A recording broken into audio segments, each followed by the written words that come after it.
annual meeting for 2025 for Judge Foundry. I know that I can see that I'm talking in the Zoom, so hopefully the Zoom people can hear me.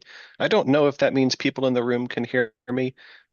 If you can, great. If you can't, hopefully the folks in the room can give you instructions on voting. You should have received at this point 2 emails if you've signed up for this meeting. You will have received an email from me from elections@judgefoundry.org about an hour ago, and you also should have.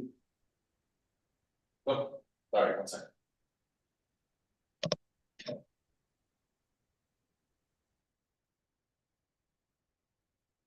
I'll let them sort that out.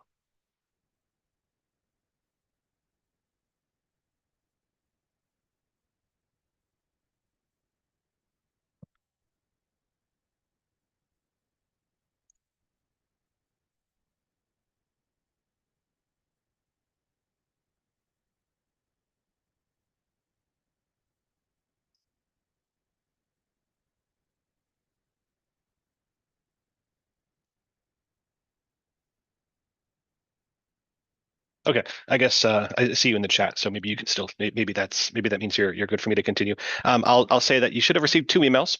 You should have received an email from me about an hour ago and an email from Election Buddy just now. Either one of those contains all the information that you need. That is going to contain your 2 pieces of information and a link. The link is going to send you to our voting platform, which is at Election Buddy. It is the same system that we are going to use for the entire meeting. And I will try to show that to you. And that is going to bring you to something that looks like, why are you just sharing a blank desktop? Okay, I'm sorry. Apparently Zoom says you're not allowed to see it, but it is fairly straightforward. When you click on that link, it'll bring you to the Election Buddy meeting page. It'll also be that same page that you'll use for any votes over the course of today, including our election for Board of Directors and our election for Regional Advocate if you are in the region that has multiple candidates. You're going to have an access key and a password in that email. Please keep those private to yourself. Those are your access credentials. You should only need to enter them once over the course of the day on Election Buddy. Once you get to that website, you'll see that we have one vote open. It is the Quorum Call 2025 vote. Click on that, copy or enter in your access key and your password. You'll gain access to our test vote, which will ask you a fun question about Magic the Gathering. Answer it as you would like, or you can also just check none of the above to abstain and move forwards. Then click continue. As with any vote that we have today, you'll then have an opportunity to confirm your vote. That'll show you essentially what you entered, give you a chance to double check that you made the selections that you want to make, and then you can click submit. Once you click submit, your vote is final. We cannot see how you voted as an individual. We can only see the aggregate results. And there is no way for you to change your vote after you have submitted it. So please just be careful with that process. And I'll pass it, I guess back to you.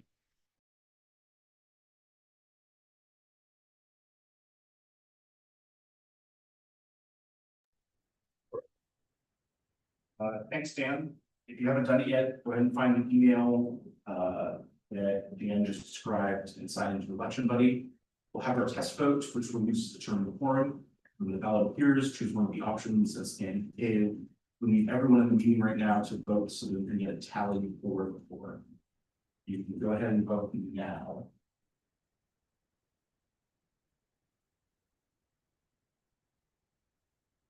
Yeah. Roll call is basically signing the page. Yeah, so there should have been in the link, there was a key. I think last year it was a direct link that worked, but this has a specific. I can go to the page on the link. Yeah, there's a screen that says, it says quorum call. Yeah. And I click that, it takes me to the sign-in page, and when I click the sign-in button is grayed out, I click that, just paste the sign-in page. It's access key or password not valid. It worked for me. I was able to log into the quantum. I would launch without try, pressing- like, probably, go to copy the link. You may have some difficulty after this wrong. Are you using the country you got today? It's, it might be out of the last time. Possible. Yeah.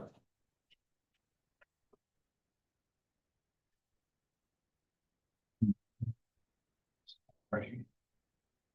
Unless you rate a forwarding system. It's. Shouldn't. Be. See? It's not listed. Zoom shows that sort of numbers. Okay. It did show that for a brief time. But this is logged into Zoom as me on the screen. Great. So this is last. Okay, so yeah, or you can move to YouTube. You should be. Check. Oh, sorry.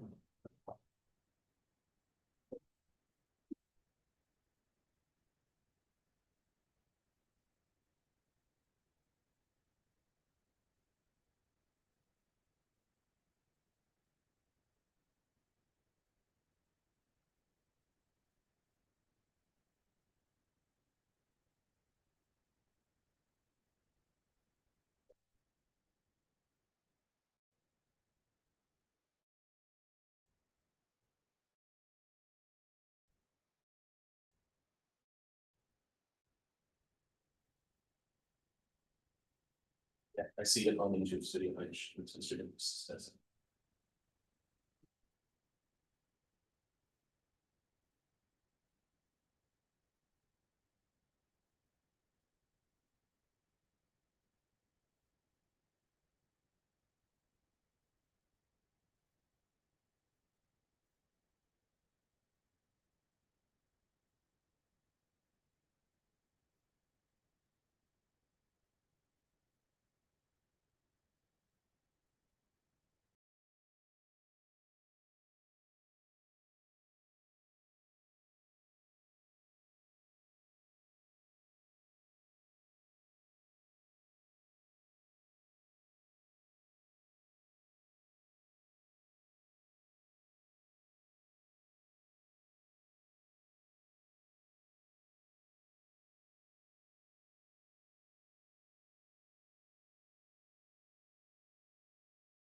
I've unmuted us locally so we can check the status with Dan, and then I'm gonna mute again here.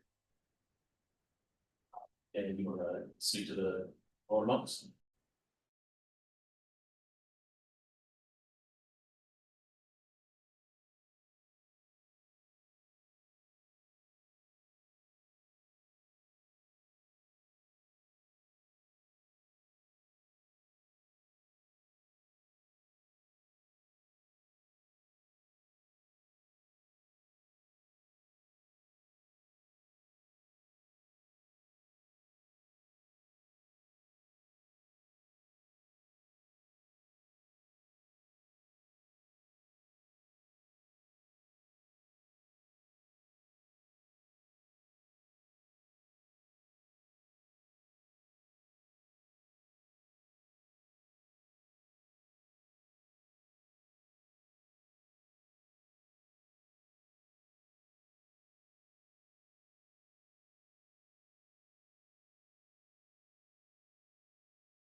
I know this looks uninteresting right now. You need an additional, how many more for quorum, Joe? Rest of the page.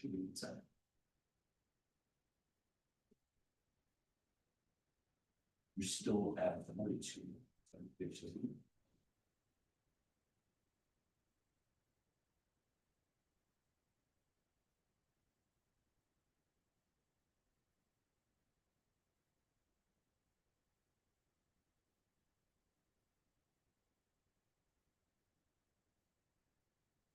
Yeah, we've had some delays like this last year.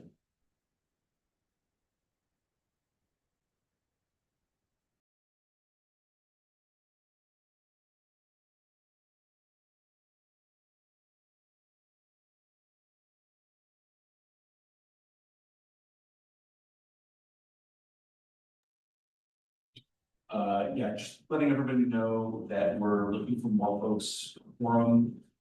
Just verify that if anyone is out there and having the meeting but has not signed up for the meeting on Judge Apps, that means they won't have gotten the email that Dan described. So they can't be part of the forum vote. However, if they go sign up for the meeting now, Dan can add them to there's no deadline on joining the meeting today. Everybody just has to register in order to be part of it. So if no one wants to do that, I'll monitor the meeting applications and votes and those dance.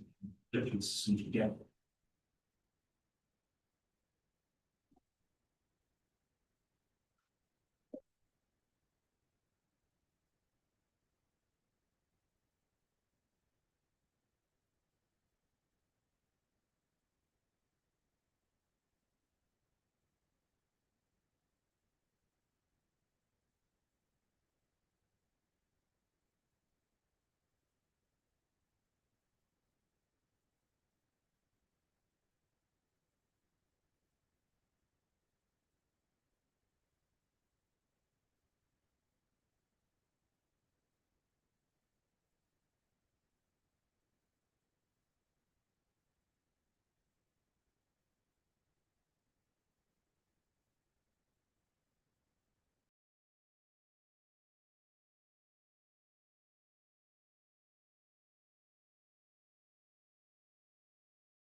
At this point, we do have 53 ballots submitted and 4 more opened. So assuming those 4 people who have open ballots complete voting, that will hit our quorum threshold.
Okay, hey, everybody, we're gonna have. I'm gonna have Dan go ahead and close that first vote, and then Dan, can you display these results from election money so we can do them?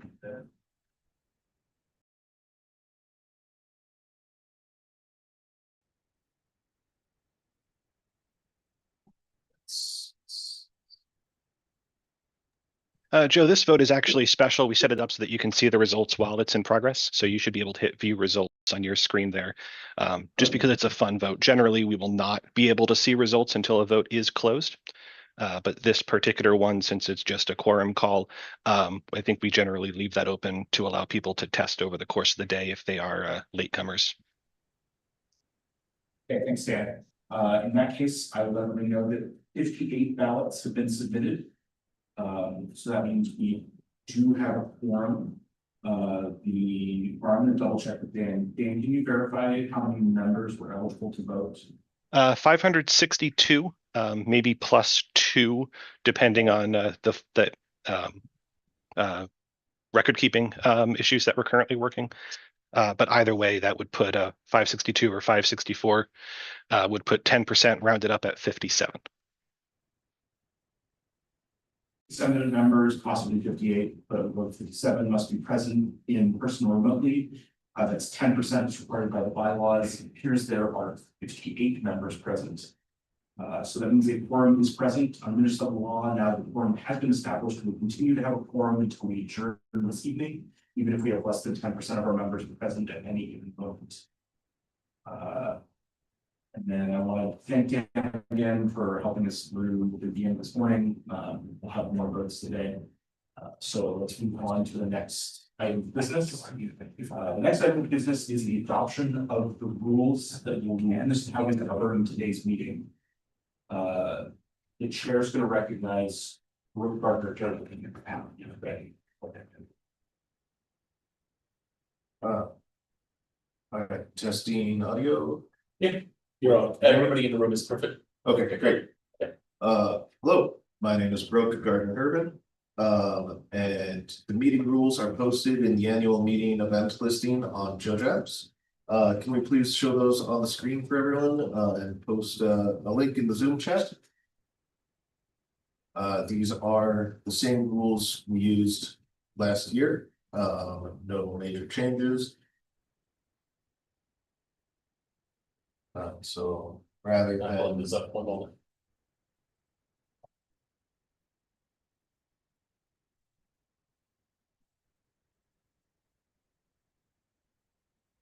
Looks like on speak screen.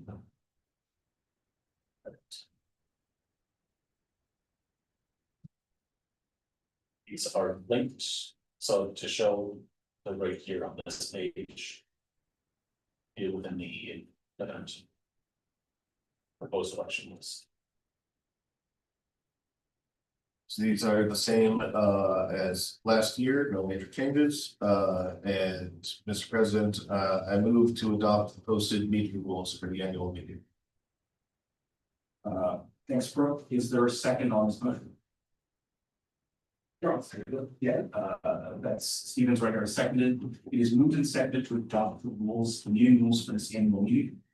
The rules are being shared on the meeting now and available from the link that's been shared. We use these rules to get us through this debate, even though we haven't adopted them yet. A list of members who wish to speak will appear on the screen. If you're attending in person, sign up with microphone. If you're remote, I'll send a chat message in Zoom. Please send a chat message in Zoom to Rob McKenzie. If you between a feature of Zoom to do that and indicate in the message what you would like to say or do. Then Rob will add your name to the list and I'll use the list along some of this. I'm going to allow a minute for folks to review the rules. Because they are a bit long and haven't read them today. Feel free to ask to speak if you have something you want to include. This could be a question, something you want to discuss, or an amendment to your rules if you'd like to change something. Is this way? Yes. Oh, is it just like everyone back there? Is it your next one? Right, let me. I think it looks correct. It looks correct. Yeah, if we go on Zoom, yeah, here's your own video one second. We had this discussion, so see if I, There's a way to change this actually. or at least. Double layers. Two double layers actually is the way to go.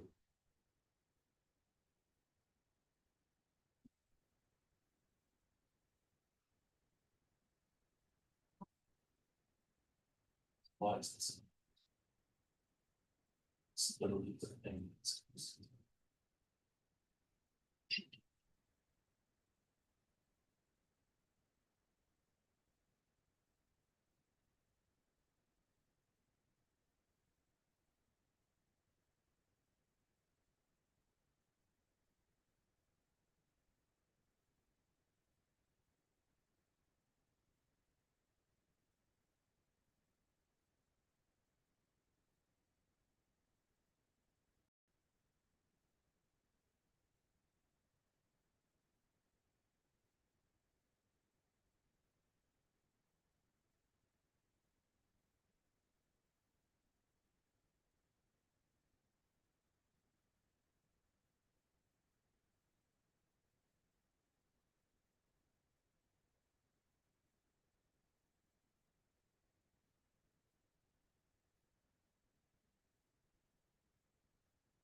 I'm not seeing any of the.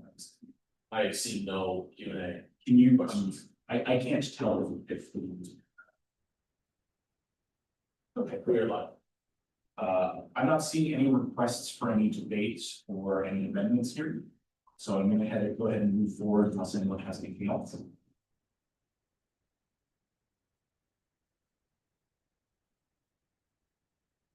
Looks like there's not any other discussion. So the questions on the adoption of the meeting rules for this annual meeting. This requires a 2/3 vote. Shortly, the ballot will be available in election money. When the ballot appears, those in favor of adopting the meeting rules will click yes. Those opposed will click no. Be sure to cast your vote and get the confirmation screen. So if you are, as a technical note for anyone out there, if you're already logged into election money, it should prompt you for the vote, but you can also put that check on. I should get it. Dan, can you let us know when we're ready to get started? It is up. It should refresh automatically if you're still on that meeting page. If not, you can refresh it manually.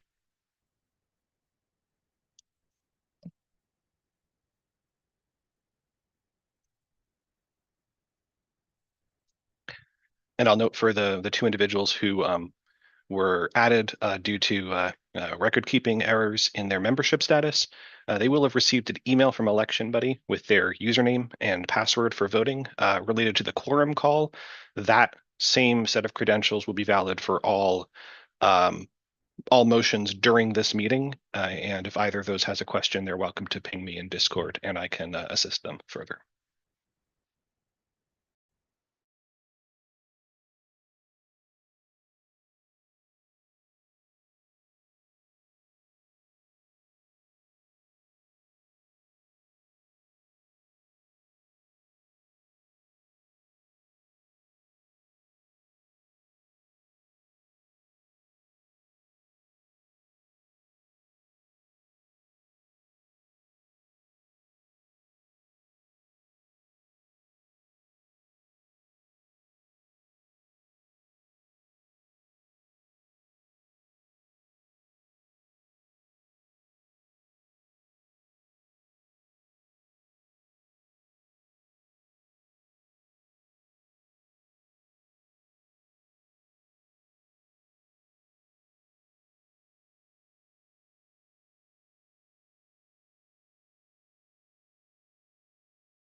You're gonna go ahead and close the polls. We're going to close in 5 seconds.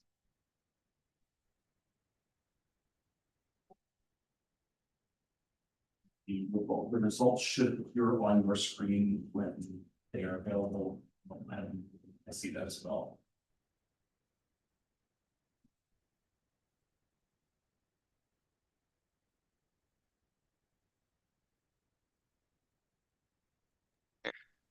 All right, I have closed that. You should see the results on your results screen. We did have 36 votes in favor and 1 vote opposed. There are 36 votes in favor and 1 vote against. There are 2/3 in the affirmative, and meeting rules are adopted. Now that we have rules for today's meeting, I want to highlight some other things. First, I think we're generally friendly folks. We don't all know each other, so make sure your Zoom screen name is your full name. And like what you put on a staff schedule of events. Also, only members who are eligible to vote are allowed to speak in debate, make motions, and vote. That list was established on August 16th. As we discussed, we had a couple of people added to that because of clerical errors, but that list is available through a couple of links on the event page to check. If you did not receive an email with your passkey so that you can vote in election buddy, we ask that you put CCC underscore from your Zoom screen name so we know that you're just watching. If you're connecting remotely, please keep your microphone muted unless you've been recognized on the chair. Most motions need to be seconded before we can start debate on them. We'll encourage our in-person motion members to yell out second after a motion is made. We'll be faster to do that. If no one seconds a motion and a remote member wants to, you can type the word second in the Zoom chat and Rob will yell out second for you and we'll go from there. When you want to speak in a debate, you'll have 2 minutes. We'll try and get a clock on the screen to let you know how much time you have left. When you're done speaking, feel free to mute my phone and Zoom again. Our next item of business is adopting the agenda. I'm going to recognize Brooke again. Thank you. The proposed agenda is posted on the annual meeting event listing in Judge Apps. We'll display them on the screen.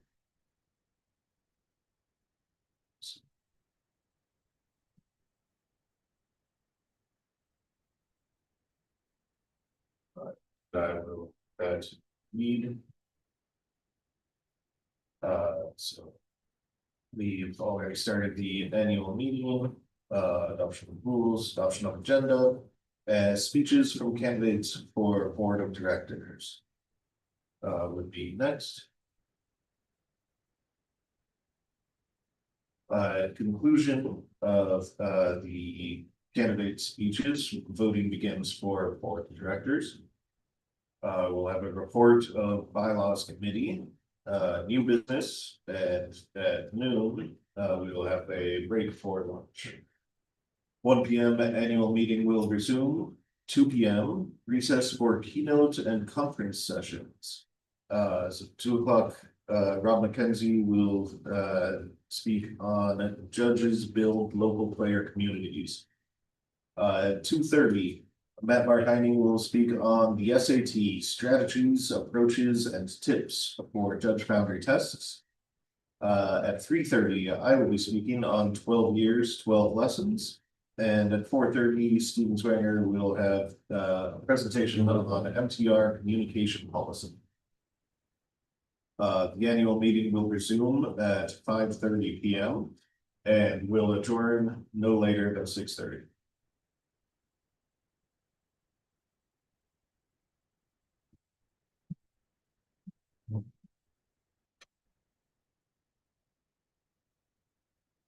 Mr. President, I move to adopt the agenda that was just read. Is there a second?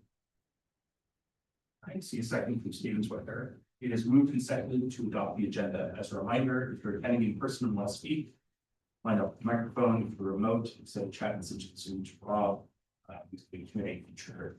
Bird can indicate in the message what you'd like to say or do. Anyone has anything to say, we'll give you a couple minutes.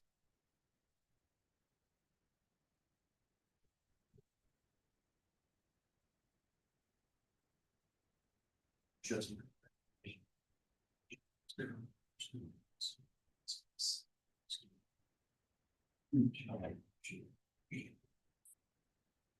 Rob, can you refresh the page later? Brooke read this version. So, yeah, it's still voting. That's not what was split on the screen. Has it just been edited since you looked at that? Oh, Yeah. it's just on date, okay, my apologies. We're good. Brooke read the right thing, so. Yeah, it's fine, no, I just didn't realize it different, my bad.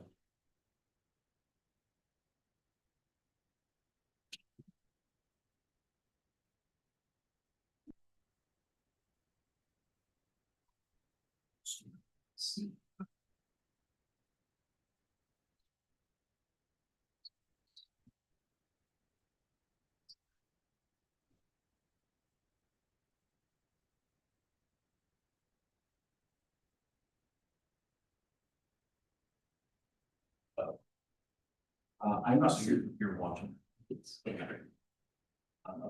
I'm not seeing anyone who wants to say anything. So we'll go ahead and move on to the vote. Question is on the adoption of the agenda. When the ballot is available in election buddy, those in favor of adopting the agenda should vote yes. Those opposed should vote no. Please be sure to cast your vote and get full confirmation so you can.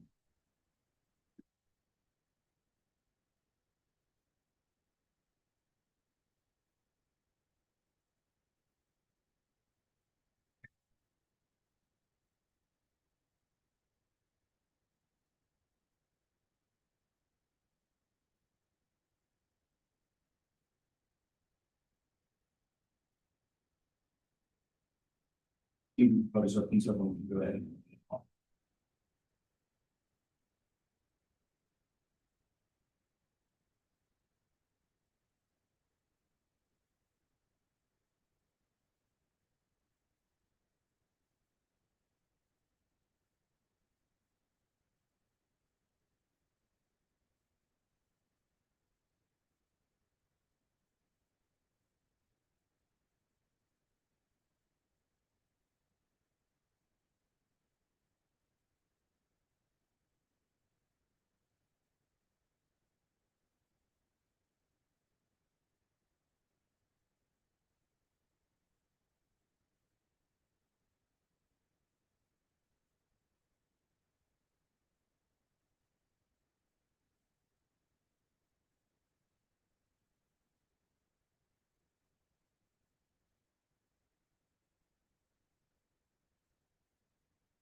Polls will close in 10 seconds.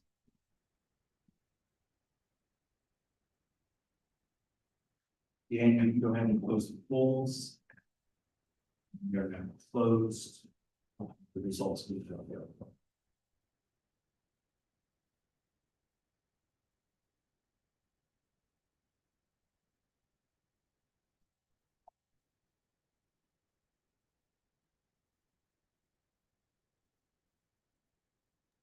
All right, so on the agenda, you have the results there. We have 28 in favor and 1 against.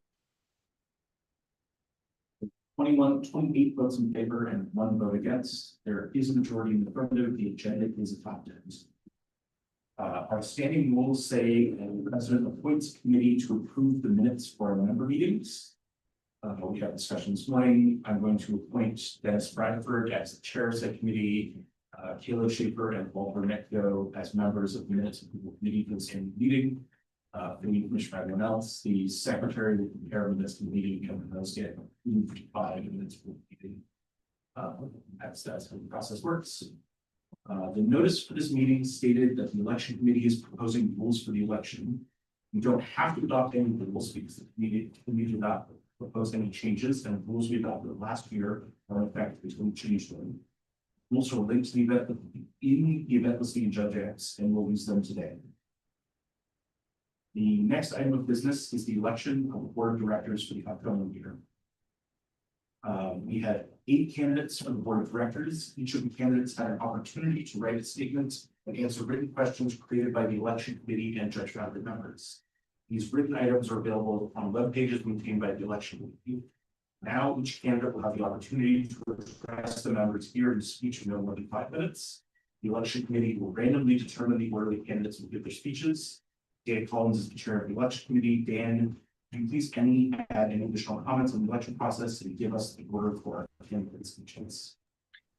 Yes, so we have a total of, as you mentioned, 8 valid nominees for the board of directors. We are also simultaneously performing our election for the regional advocates, and we have 2 candidates for the regional advocate in a region that I should remember which one it is. And those elections are all going to be conducted today. They will be conducted in a single ballot that will be shared shortly after the candidate speeches. Judges in the Great Lakes will have the opportunity to vote on their regional advocate. All Judge Foundry members will have the opportunity to vote on board of directors. In both of these votes, you will be asked to rank the candidates in order of your preference, from 1 being your most preferred candidate to 8 being your least preferred. And I do just want to take this opportunity to remind everyone that because of the voting system that we are using, it is really in your best interests to rank all of the candidates that you have any preference on. If you rank all the candidates, your votes for later candidates further down the ballot will not harm your most preferred candidate chances of winning. And if your most preferred candidates are elected or are eliminated from competition, making sure that you do rank all of the choices that you have a preference on will mean that your ballot will still have, you'll still have a say in the rest of the candidates. We did perform a randomization of the 8 board of directors candidates in order to determine the order in which they can speak. Under the rules that we adopted, they will each have 5 minutes to make a speech on their candidacy. That order is as follows. First, Joseph Steet. Second, Joe Klopchik. Third, Ryan Sears. Fourth, Tobias Vasseri. Fifth, Kylan Schaefer. Sixth, Charles Ferguson. Seventh, Rob McKenzie. And 8th, Ryan Wood. If a candidate is not available to speak, then we will simply skip that candidate. I will note that the ballot will include a link to each candidate's nomination statement so that the voters can receive more information about each of those candidates. And I'll now hand it over back to the president to facilitate those speeches in that order. Dan, are you aware of anyone who you know is not going to be giving a speech today? Just don't know who's Yeah, I know that Tobias Vasseri did reply to our speaking order email to say that she will not be available. I did not receive any other responses of people who will not be available. Thanks, Dan. In that case, we're going to proceed with the speeches. The first person in order is Joseph Steet. Joe, if you're there, you can let us know that you want to give your speech. We'll give Joe and Steet. I do not see a Joe syllable with a. Just shows watching the YouTube stream. Yeah, it could be wants to try to. In order to be able to speak, you must be able to submit it. Yes. That's presentation. That should be presentations also there. Yeah. Any presidents that are here. So.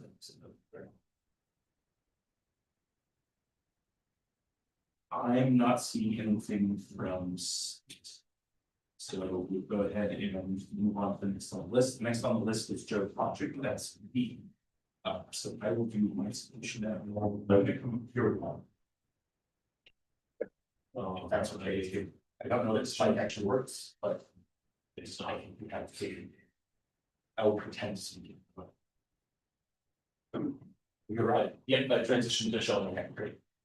Thanks, everybody. I wanted to keep my speech for the board election pretty short this morning. I really enjoy being part of the board for the last couple of years. It's been an important part of my life, and I've done some good things and tried my best to make things good for judges. I want to thank all people who've been on the board this year. John Ryan and Brooke aren't running again. They've been fun to work with. I appreciate the work, and same to Rob and Brooke. Everybody else who has nominated themselves, I appreciate them doing so. It's a tough job. Regardless of whether or not we're gonna have a fun year doing all kinds of different things. Work to whatever that means.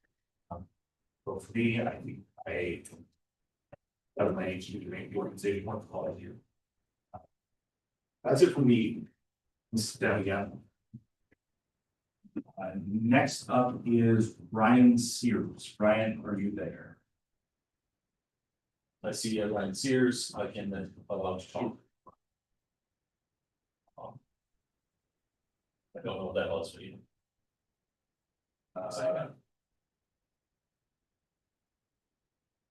Ryan appears to still be muted.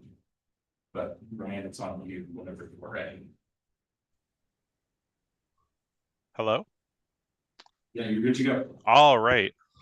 And you can hear me perfect. All right, I won't waste too much of our time here. So first, thank you for the members of the members of the organization who are in person running this. It takes a lot of work. And that is deeply appreciated by, I know, myself and others. It takes a lot of hidden, kind of background work to keep these things going, and it can often be underappreciated. And I want to thank, Judge Foundry for the opportunity to run as well. This is a big election. There's a lot on the horizon here. I don't want to hash out too many things that were maybe already in my nomination statement. Just to reemphasize that my commitment is to a great sense of community, yet while still hoping to have, pragmatic and effective leadership. And I am also excited to see so many candidates on the nomination list that I am excitedly happy to vote for, even some I think ahead of myself. I'm looking forward to the results of the election, and I thank you for your time. That is all. Thanks, Ryan. Next on the list is Tobias. I don't think Tobias is in speech today, so we'll move on to Eileen.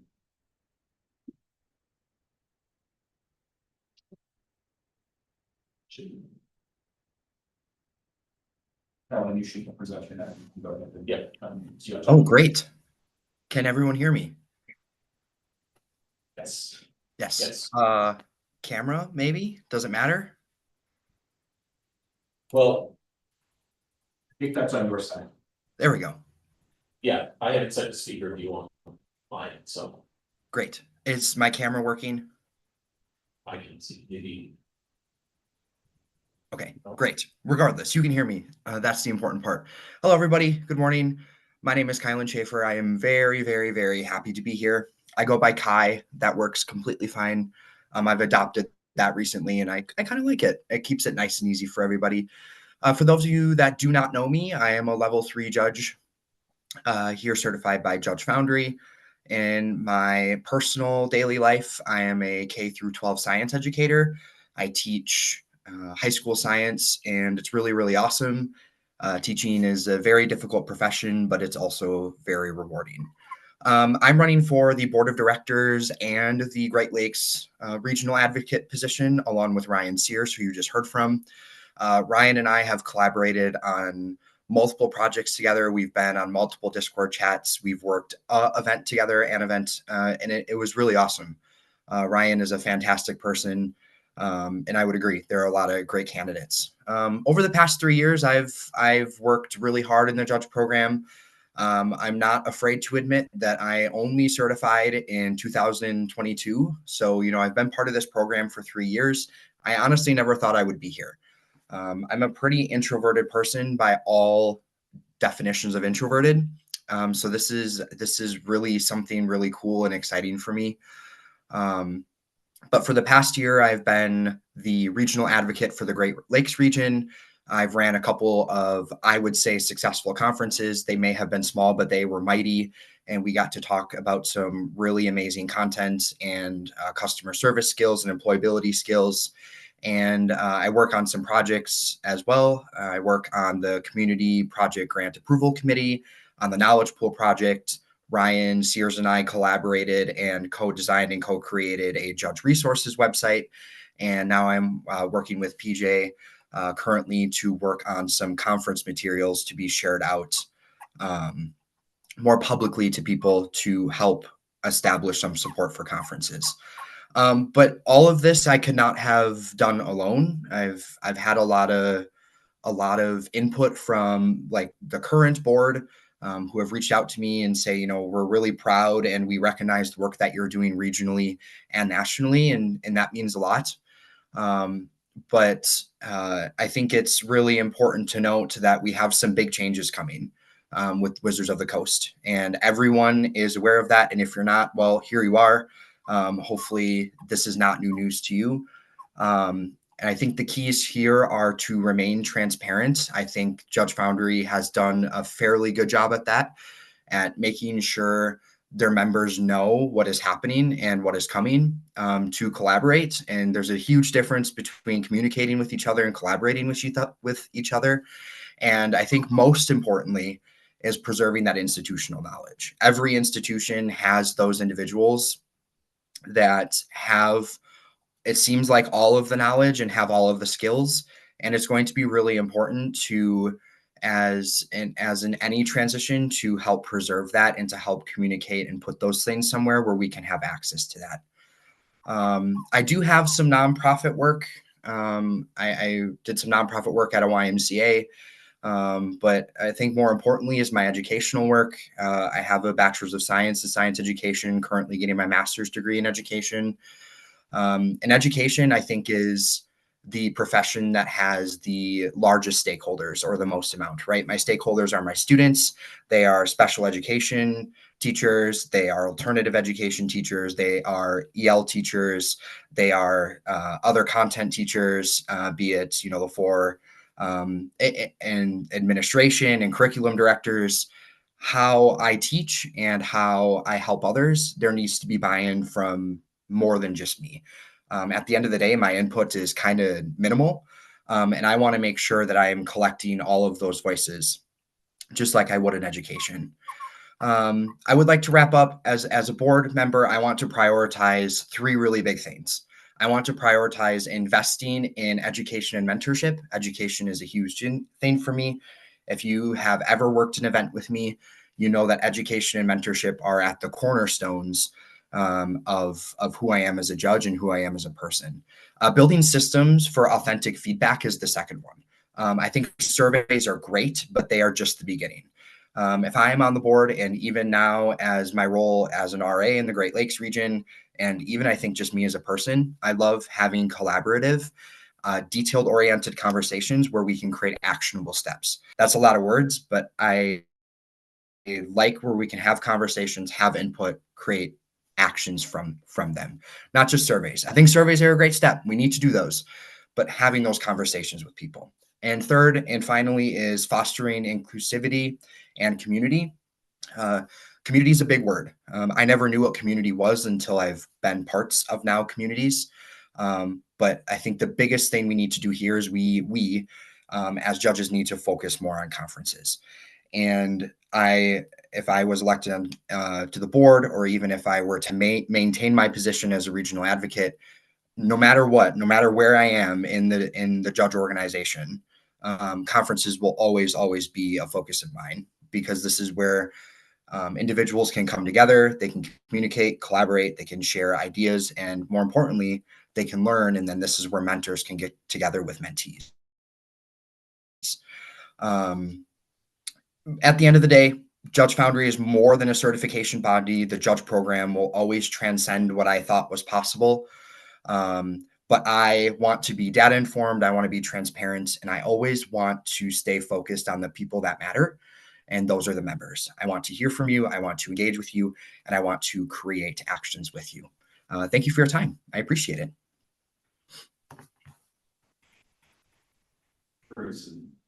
Sorry, we muted because I wanted to get feedback. So, yep. Thank you, Kylan. Next up is Charles Brinson. Charles, you've been given permission to talk. Oh, that's absolutely wonderful. All right. Well, hello everybody. If you are fortunate enough not to know me, I am Charles Ferguson. I am currently broadcasting at 8 a.m. from California, which is an absolute absurdity, but that's neither here nor there. Why you should elect me, I think, is the point of this speaking part here. Judge Foundry has a problem. Judge Foundry is this monolith of a bureaucracy built by community members for community members that isn't felt by the community members. I am one of those people who hasn't felt any of the anything that Judge Foundry has done in its almost 2 years of existence here. And I feel like I have to be the kind of person who changes that. As far as credentials go, I've been around for like 15 years. I've been around the block.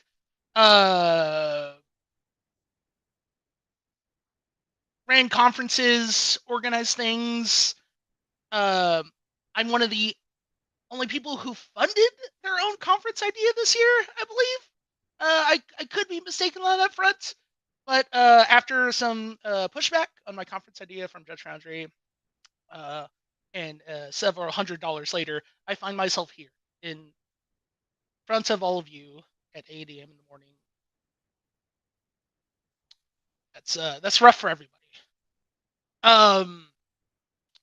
Yeah, if you vote for me, you're gonna know that Judge Foundry is finally doing something for you, and even if I'm just a single vote on the board, I will push the kind of agenda that even or the the low totem pole of L1s will be able to like tangibly feel in their communities.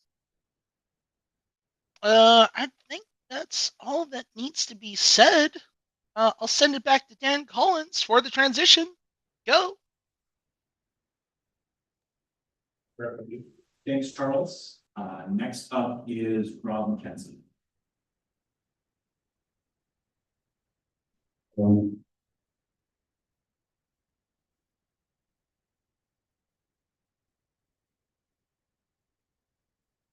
Actually, I don't need to come up there.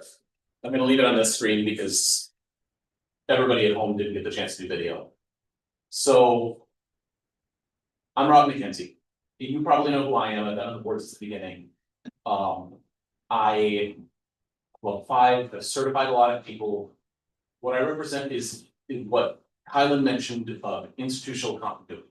I have served as an RC under the legacy program. I was on the Judge Academy Advisory Board. Helped found Judge Foundry. I live in Minnesota where we have incorporated. And that's part of why we incorporated Minnesota was because I had contacts with Magic Kids, which is a nonprofit organization and related to magic. They've given a lot of good advice. And I have other connections in the nonprofit universe. My wife does nonprofit accounting and she provides advice. It can't be binding advice because she's not our accountant, but she'll tell me some things that I need to look out for. I've done other work for Wizards of the Coast in the past. I had a bunch of contacts at Wizards, and with the upcoming change, it's going to be a thing where we're going to have to work with Wizards a bunch. The things that I don't that I'm bad at, that the reasons not to vote for me. I don't always follow through on all the different things that I do. I'm busy. I don't go to a ton of large tournaments overall, so I don't see a lot of the people. I do a lot of local things in my local community, which I'm going to talk about later, but that gives me a fairly smaller scope than a lot of people in terms of like, I like to focus on local community stuff. I'm a known quantity. I said last year, please, I would love to be the person who seeks power through getting voted out. If you want to vote me out, please do it. Please, I would love to have Judge Foundry move on to other people that are excited to keep things up. We have a ton of good candidates this year. I have good things to say about everybody on the candidates. I appreciate the work that Brooke and John Bryan have done. I'm very, very happy to have served with them on board. I'm very, very happy with the board members that are running. Joe and Toby are both fantastic. Vote for them if you want continuity. Vote for me if you want to continue to have me be part of the board. Don't feel obligated to do so for games.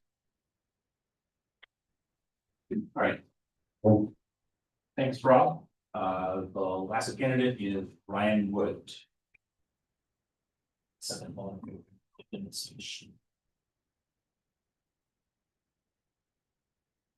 You have permission to talk, Ryan.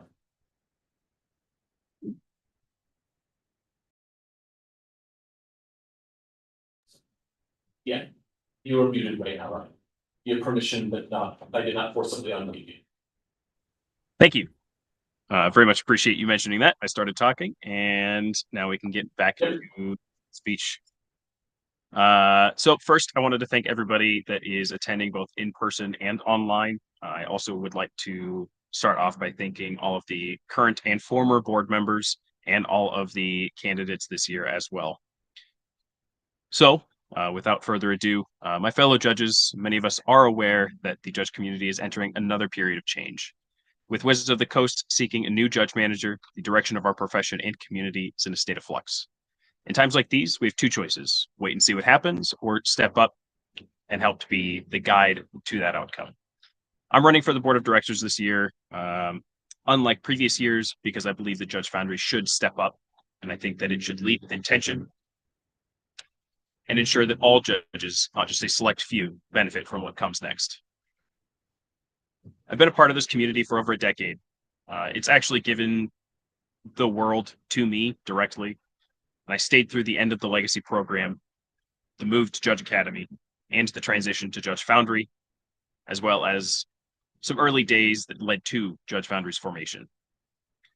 At every step, I've watched judges rally together, adapt, and persevere, always remembering why we do this: to support players, events, and most importantly, each other. A lot of the other candidates have mentioned community. Community is a huge portion of why we do this. Beyond Magic, I've helped develop and lead a judging program for another card game that is officially recognized by its publisher. That work required turning broad goals, very unclear goals, into practical systems, balancing what the company and also what its other stakeholders wanted with what judges actually needed, what the community actually needed. It demanded collaboration, listening, and advocacy for the local judge, the premier judge, as well as the working judge. All of these judges matter. That is the experience that I hope to bring to the Judge Foundry Board of Directors. If elected, my goals are to strengthen communication between the board and the community, to expand opportunities for conferences and education, just like Kylan, pardon me. I think that conferences and education are extremely important and need to continue to be addressed, and to ensure that our decisions are transparent and inclusive. Above all, I will do my best to represent the entire membership, not just those select few that I mentioned before. Looking ahead, whether we continue independently or reconnect with Wizards, what matters most is protecting the identity and voice of our community. We must advocate for resources, whether that be judge promos or other incentives, that support member retention, recognition, or recruitment, while also ensuring that every judge feels valued and supported, no matter what structure emerges. With that, I wanted to thank everybody once again, and I thank you for your vote of confidence. I give it back to the board. Thanks, Ryan, and thanks to all of our candidates. It's now time to open the polls for the election of directors. Sure. I wanted to double check to see if anyone who didn't speak is here. So if Steve is here or anyone else who can speak. What's it like to? Don't think Toby is one to. Yeah, Toby could proactively send Just missed it. I supposed to see this stuff. In that case, it is time to open the polls for the election of the directors. The voting for the board will be different than the voting we've done so far today. The chair recognizes the chair of the election. We need to give us a description of instructions for this process. All right, so once again, this is going to be a ranked choice vote. It is going to be sent out to all of our voting members as of our record date, not just the ones who were able to participate in the meeting today. And it will be open until 5:30 p.m. I'm just going through the ballot configuration right now to ensure that everything is correct and in order, and I will be opening that up momentarily. You will receive another email from Election Buddy inviting you to vote. I'll remind you once again that once you do submit your vote, it is private and it is final. We do not have the ability to see your vote, and we do not have the ability to change your vote. And I will be opening that up momentarily as soon as you say so.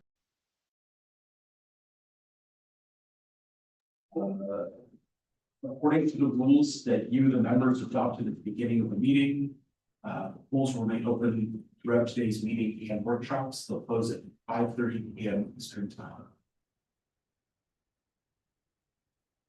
Dan, you can let me know when the ballot is available.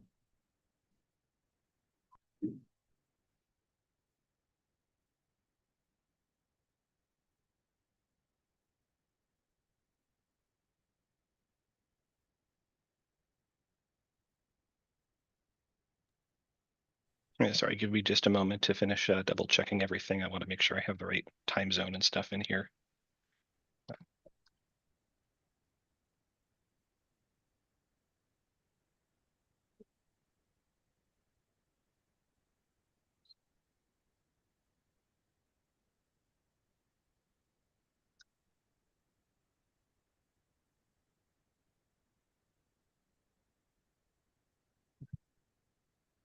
Five 11:15 to 5:30 Eastern time.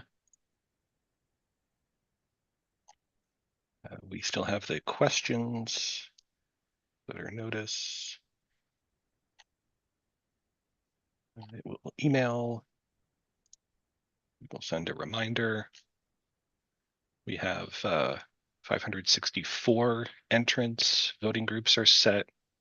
Voting group assignments are set.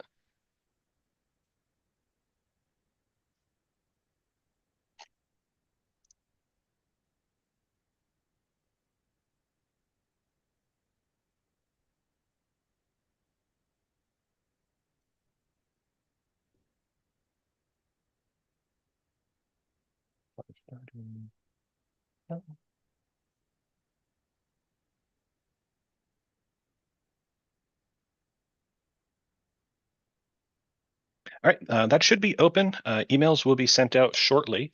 It takes just a minute for everything to be, all the email notifications to be generated. But you should see that open on the organization page shortly.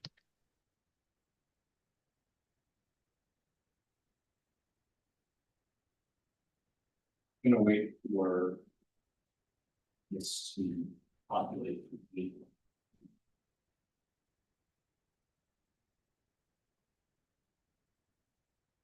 And I'll also put the direct link to vote in your Zoom chat in case it doesn't show up.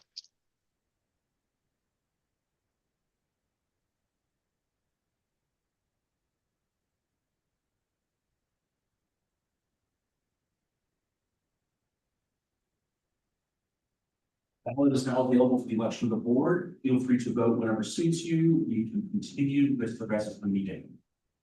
The next item of business is the report of the bylaws committee. They have one bylaws amendments for us to consider. The chair recognizes Chris H, as we agreed this morning, to report on behalf of the bylaws committee. Chris? I have given Chris permission to talk. Awesome. Am I coming through okay? Yep. Sounds good.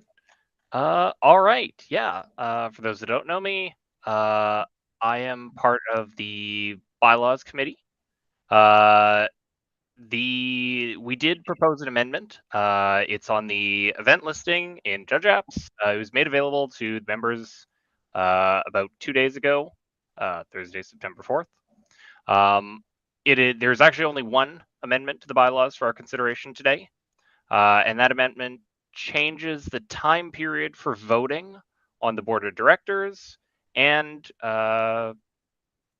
the amendment is to amend bylaws section 6.1 election period by substituting 6.1. The member directors are elected during the annual meeting using proportional rank choice voting. The details of casting and counting votes under proportional rank choice voting may be specified in special rules of order. 6.1.1, the voting period shall commence at least 1 week, but not more than 2 weeks prior to the start of the annual general meeting. The vote shall end during the annual general meeting. The precise starting and ending times shall be selected by the elections committee and communicated to the members at least 1 month prior to the annual general meeting. 6.1.2, to be eligible for election as a member director, including an election to fill a vacancy, a candidate's name must appear on the ballot. Write-in votes are not allowed.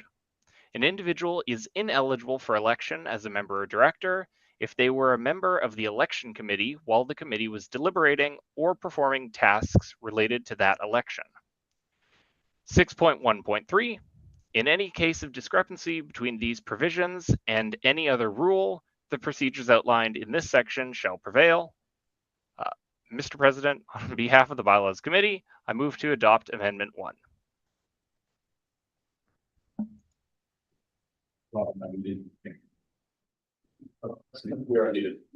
It's moved to adopt amendment 1. If you'd like to speak to this amendment, please line up at the microphone if you're in person, or use the Q&A feature on Zoom to let us know that you'd like to speak. I'm going to recognize Chris, the member of the bylaws committee, again here to discuss further. Chris? Awesome. I just want to explain a little bit of the rationale for the amendment. Under the current bylaws, a Judge Foundry member must be present during the annual general meeting in order to vote on the next slate of board members. Many judges have expressed a discontent with this status quo and have asked for this to be broadened to an extended period of time over a number of days. Many nonprofits with elected boards use this option to better engage with the membership. This should allow a greater participation in the decision-making of this body. Also, we are judges. We do tend to work events. I know a considerable number of judges within my region and the neighboring Canadian one are at Command Fest this weekend. And while, yes, it is possible to slip away for a brief period, giving people a greater amount of time to make such an important vote seems like it would benefit everyone. All right, thanks, Chris. I'm going to leave this open if anyone would like to speak to this amendment. Again, you can use the Q&A feature in Zoom or anyone with spirit person who loves. Yeah, turn on raise hand. Okay. So that is you can also use it as as an email as well. Yeah, everybody, every opportunity to do that.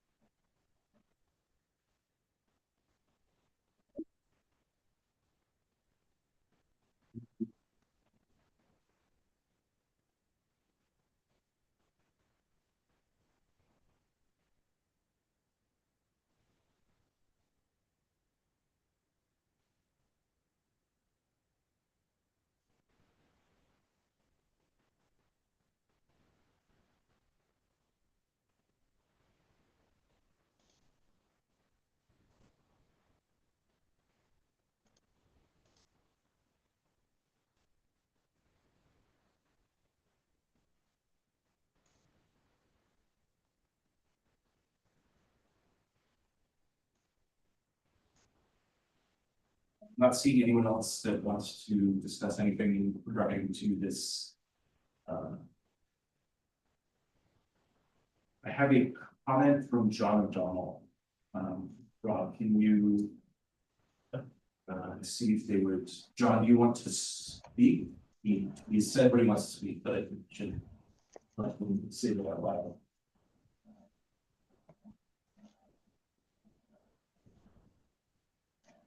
Um,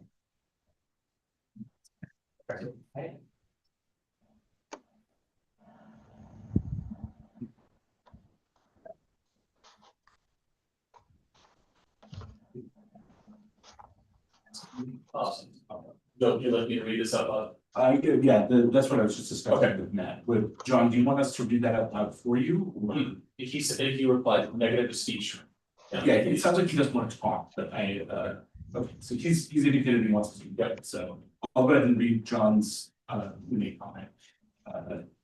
He says, though I intend to vote in favor of this amendment as a positive change, I think that it extends the voting period in the wrong direction. I hope to see a future amendment having the annual meeting with candidate speeches open the polling window rather than close it.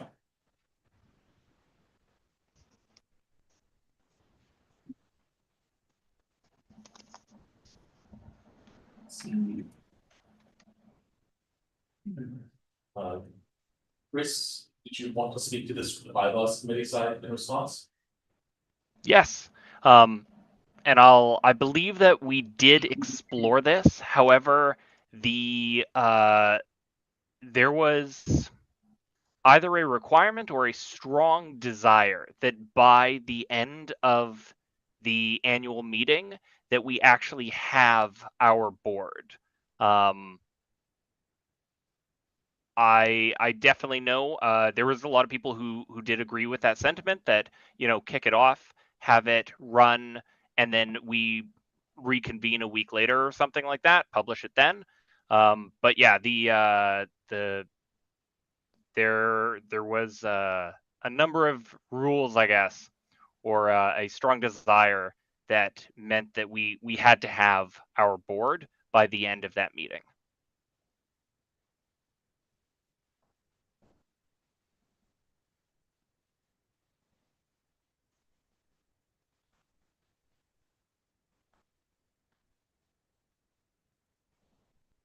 Thanks, Chris. Do we have anyone else who wants to say anything else?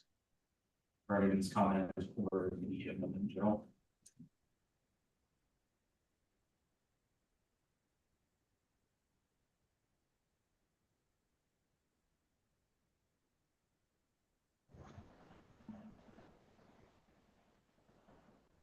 So I'm just going to comment about the procedure here before we move to the vote, because I don't want to surprise anyone and it might encourage other people here. Because of the way that this amendment was brought to the meeting, it requires a 90% vote is here, which is a very high bar. So if anyone, if that changes anyone's mind in terms of what's going to be required to pass this amendment, I just wanted to encourage them to speak up favor or against this. Because it might be very easy for this amendment to fail if only a few people sign it.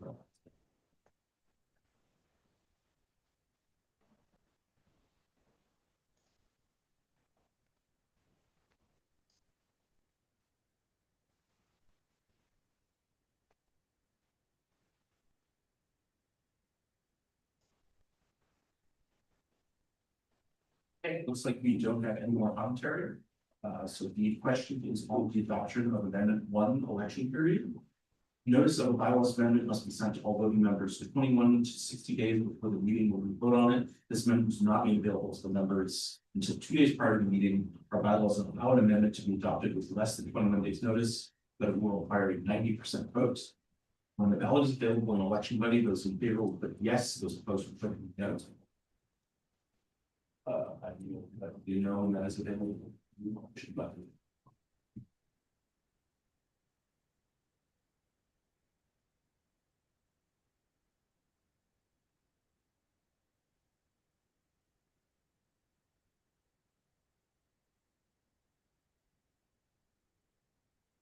The ballot is now available for everybody. Everybody can go ahead and vote.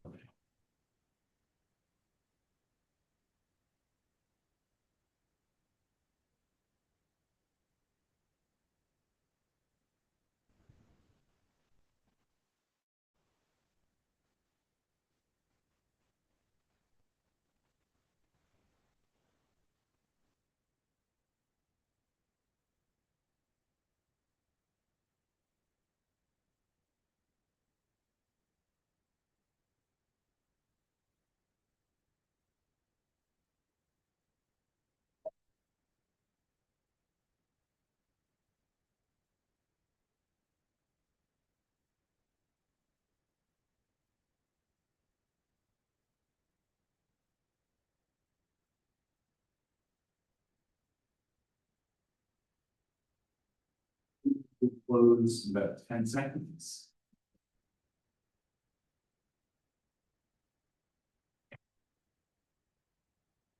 Dave, you can go ahead and close the polls. The results should appear on the screen when available.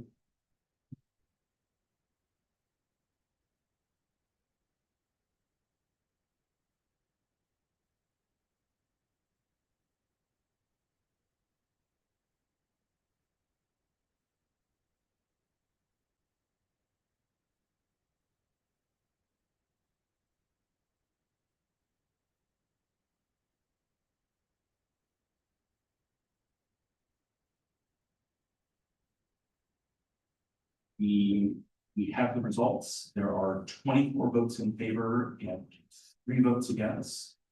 There are not 90% in the affirmative, so amendment 1 is not adopted. So, Chair recognizes the member of the bylaws committee.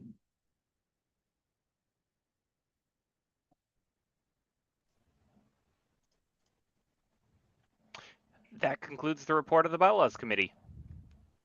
Thanks, Chris. So the next thing on the agenda is our conference, our lunch and our conference and all of those things, but we do have a little bit of time before we're going to recess for lunch. So if anyone wants to bring any new business, now would be the time. If you can make motions of debate to whatever you'd like to do, you can do that by raising your hand or using a feature on Zoom. I'm going to give a minute for other folks because I want to whisper next here.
I don't see any requests for discussion, but I do have a motion I want to make myself.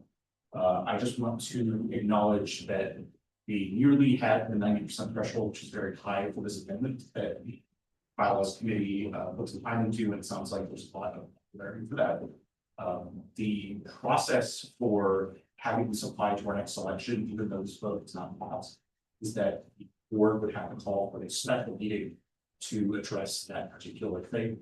And the motion I'm going to propose is to that the folks who are present today request the future board do so and maybe indicate things that we would want the future board to do in order to make sure this happens before next year and we don't just wait for the bylaws. We can just do something next year that delays it to the year after. So the motion I'd like to propose is that we ask that the board call a special election to consider.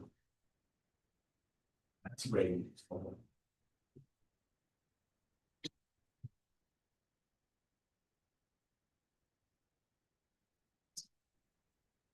Matt's going to type the text of this one so I can make it more efficient. The other thing I'd like to add, and that I would like to get, is that we also request that the board open some discussion to the general public outside the meeting space about the amount of time that we want to have. The 1 week period sounds like what the election committee said it's a good idea. Perhaps several days, less than a week, or the week is probably one. I don't actually know. My preference might be a couple days, but I don't know everybody else. And I think that's certainly a discussion we have in various parts of the committee and bring that back to how the bylaws can be, give us something that we want to do. So I'm gonna let Matt give me the text of this resolution. And give me a vote. You know, may I ask a question? Yeah, text. How many goes away for a week from 90%? So the vote was, so again.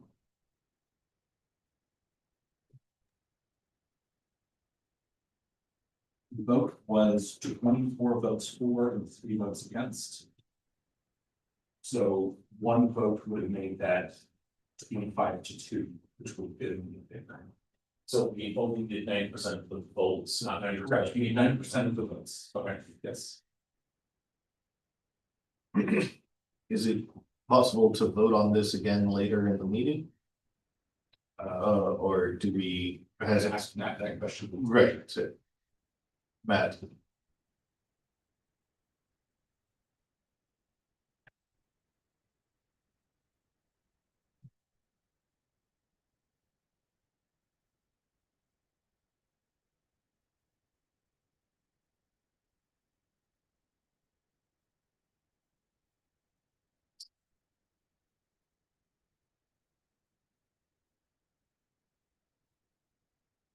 The other question was whether we can reconsider this particular one.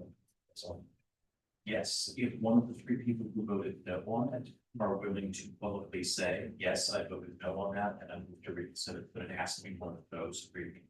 okay, so just so everybody heard, it is possible to reconsider this, but one of the people who voted no would have to indicate support for that and make the motion to reconsider. But we can come back to that because I have text from that. So the motion that I will propose is that we request the board to propose a bylaws amendment to allow a longer period of time to elect the directors and to call a special meeting to consider them. That is the motion. If anyone has any comments on that, feel free to raise your hand or indicate or anyone personally. I'm not going to give this.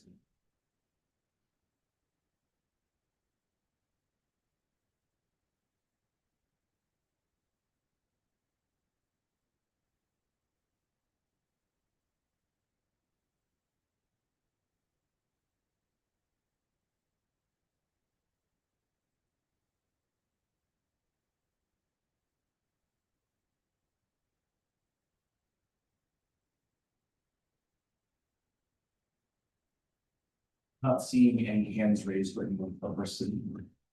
There's a question regarding the possible vote to reconsider. I'm gonna hold on that until after we finish this motion.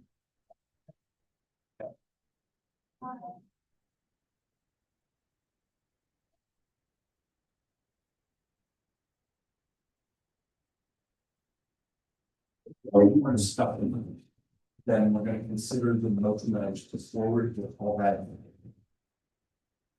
Motion one to request of the board, or the question is whether the question is to adopt the motion to request that the board propose a bylaw amendment to allow a longer period of time to elect the directors and to call a special meeting to consider them. Does that need to be seconded? Yes, it does need to be seconded. Second that. Dennis has seconded the motion.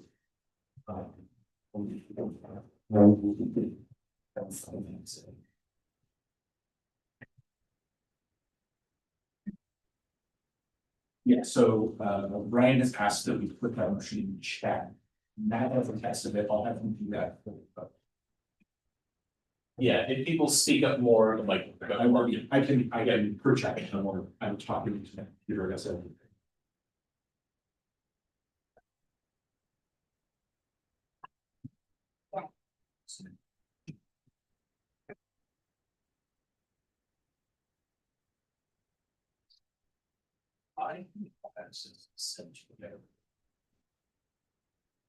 Can you give, Rob, can you give Matt access to speak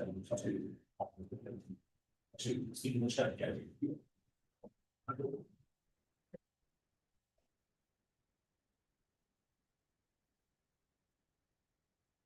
Post. Post not talk with the check, but not put the post with the check. So I can post, but the only people I can send to are individuals or hosts and panelists. Yeah, well, I mean, everything's set. So there's also true. If you want, you can also just DM. Well, so yeah, check. Okay. Judge Foundry. Yes, Judge Foundry. Yeah. But thank you for having me.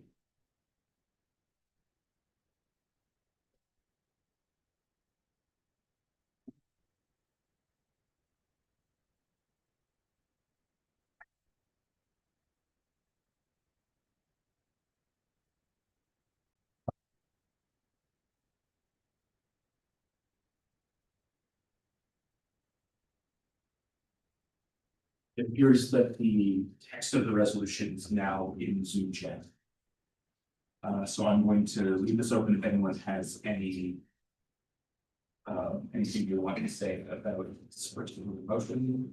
I see that John Donald has said something about the possible motion to consider the original amendment. Let's deal with that after we finish voting on. So I'm gonna hold on that and we can have a discussion about that after we finish voting on this motion.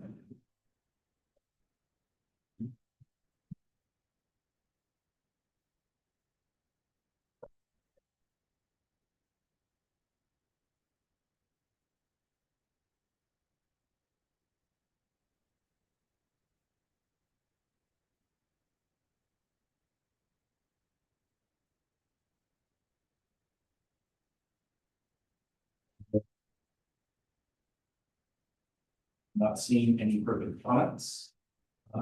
So.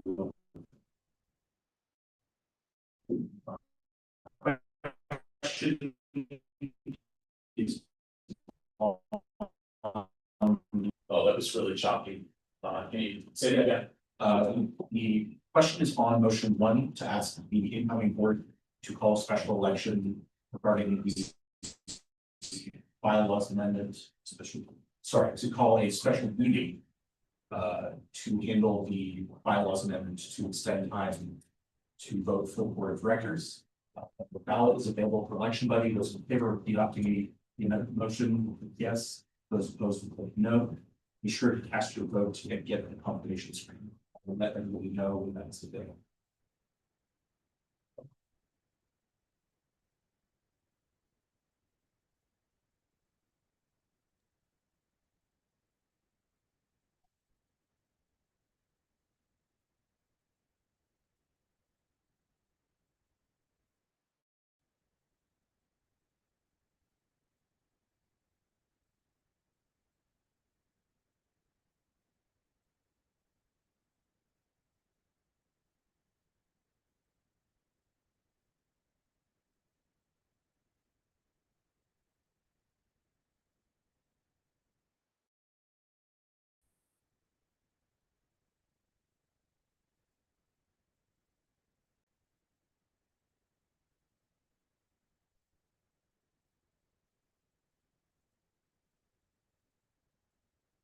Looks like the vote for the motion is available. Everyone can go ahead and vote.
We'll close in 10 seconds.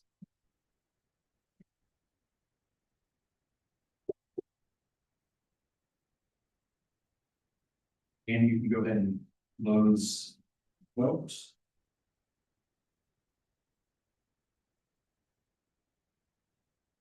I have the results. The results are 6 votes in favor and 3 votes against.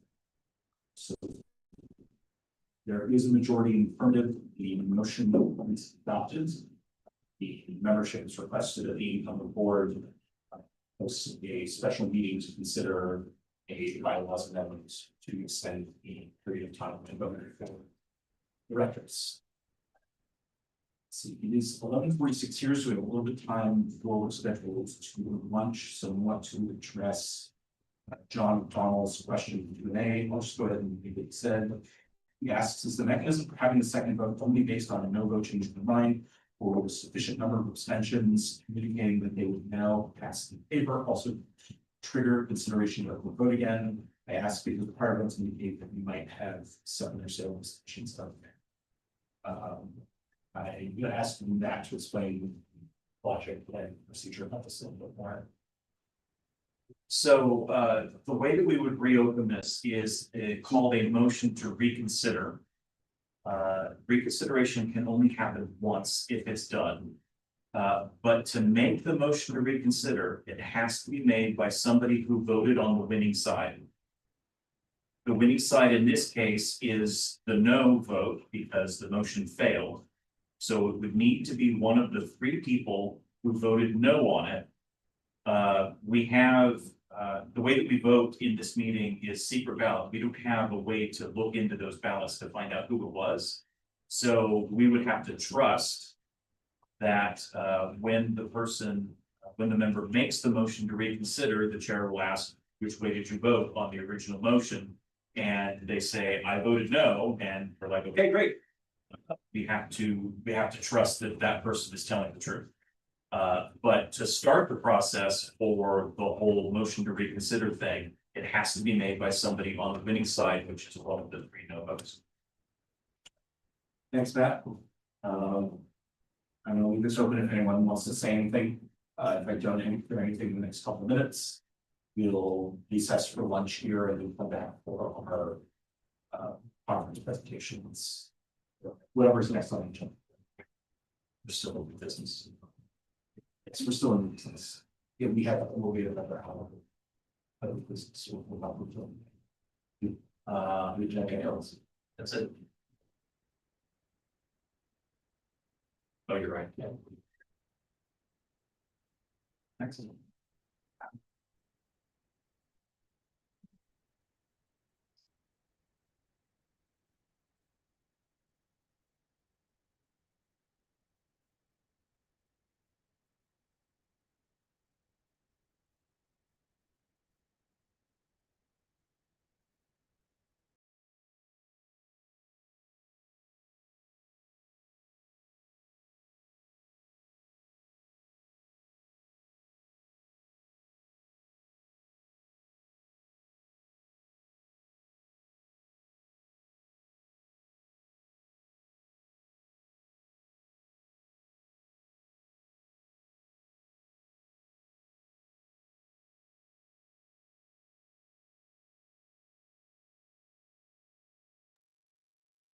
It sounds like we don't have any other debate or anything who wants to. Yeah, I have something I'd like to bring up. Do I need to go to the if everybody can hear you, you don't.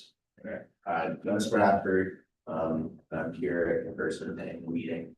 I'd like to have some discussion about availability of information on the Judge Foundry website. In terms of things such as which members are the heads of which committees, such as conference committee, such as the bylaws committee, etc. Who is the regional coordinator? That information has not been on the Judge Foundry website. Area communicators, I know is a little more loose, whether or not that gets put on the website, be a matter of debate. But as a member who has dipped his toe into trying to get things to happen, I found that the lack of easy information as to who is in charge of what has been a roadblock. And I would love to hear either the current members or our board member candidates to speak to ways that they would like to make this information more available. Thanks, Dennis. Anyone else has something you want to say? I have a, yeah, go ahead. So this page exists on the site right now, organizational structure. If you go to about organizational leadership, organizational structure. That is this page.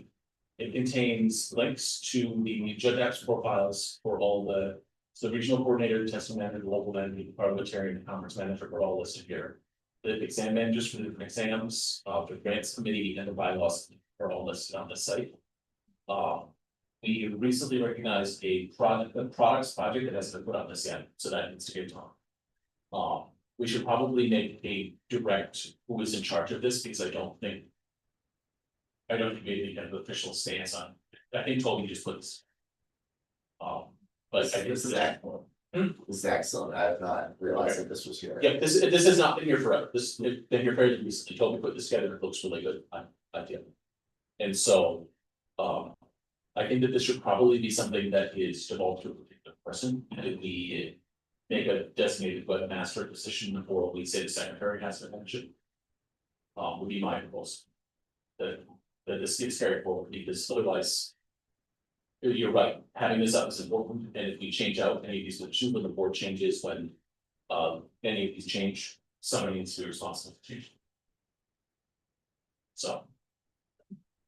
These link to each person's judge apps page. So if we go to level manager Dave Joe, and click, and it takes you to judge apps page with Joe. So. Thanks, Rob. I guess the other thing that I'd like to say is that perhaps we should start a project for website management, and that's traditionally how we would handle this. I don't know how big that project needs to be, but I think having the like website management need will also be someone who's specific on that. That's the project. Oh, that would be nice. That was responsible for this page, on this page. So if you have a question, because I know that even things as simple as the link to the election info wasn't on the judge county page originally, and then someone said, hey, it's just linked. So Toby just did it, and we don't have a project that like follows all that in the same place. Like we sometimes we can move quickly, sometimes we can. Yeah, so then what I would love to do is, speaking to your proposal, I would like to make a motion that the future board consider making a webmaster or web communications project that has that. Because I think this could be listed on this page as one of the main projects that are there. And we could put, for instance, the social media manager, and that could be all made public. So,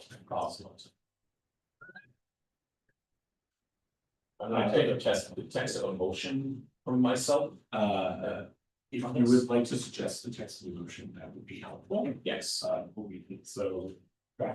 unless we would like to have a parliamentarian draft something that sounds better than what I would, right? I got as far as the board consider, and then I forgot the rest of your sentence. Okay, I would like to request the board consider making a web communications or webmaster project as one of the core projects. Or whatever the board would consider reasonable for that. So that we have a designated public point of contact. Okay, do you want all of that? No, sorry, no, sorry, I then. I'm gonna let Matt noodle on text of the Yeah. motion and get that into the chat. Yeah. But if anyone has any other comments. Q&A or raise your hand.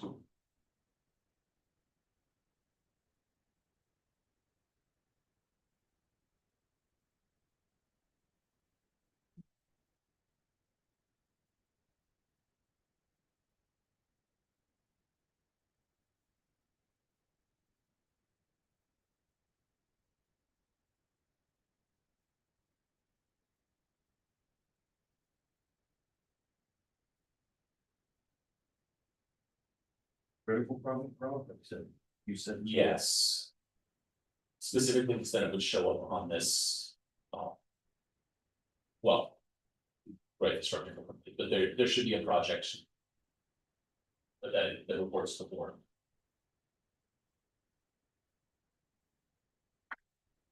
Think we used them before. And those things been amended. It was adopted. Yeah. The part that matters is the payments defines for project. And for, or whatever the word is.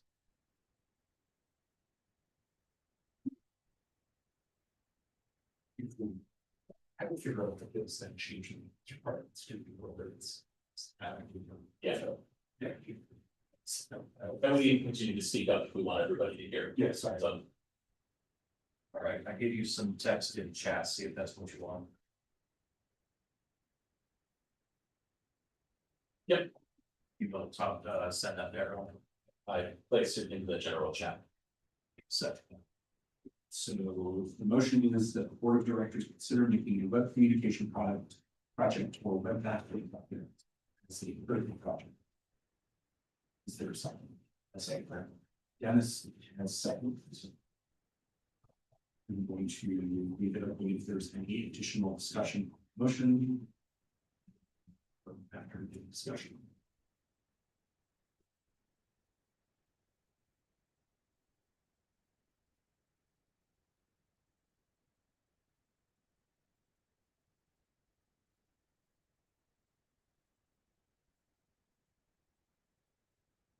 Comment from Ryan Sears, he says that this would be a great idea.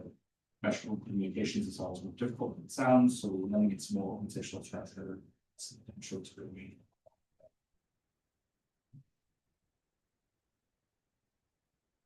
Don't see any other commentary. So we will go ahead and move to the vote. The question is on. Yeah, sorry. Question is on the adoption of motion 2. The communication project, support of the project. When the ballot is available on election body, those in favor of adopting the motion. Yes, those opposed no. Be sure to cast your vote and get the confirmation screen. I will let everyone know. There's additional comment.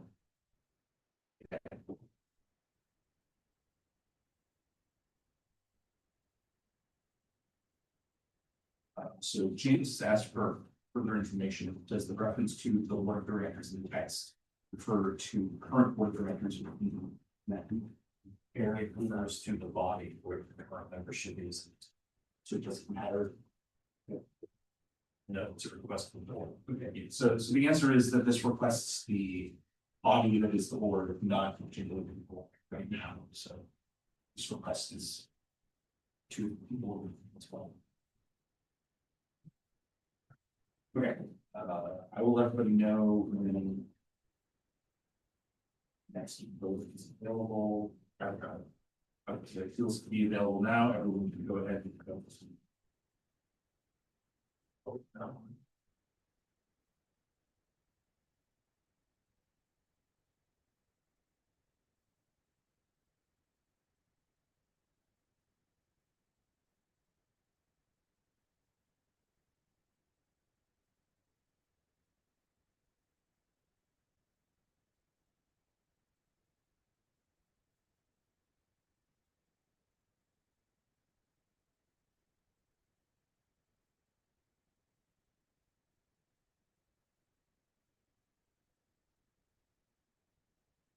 Polls will close in 10 seconds.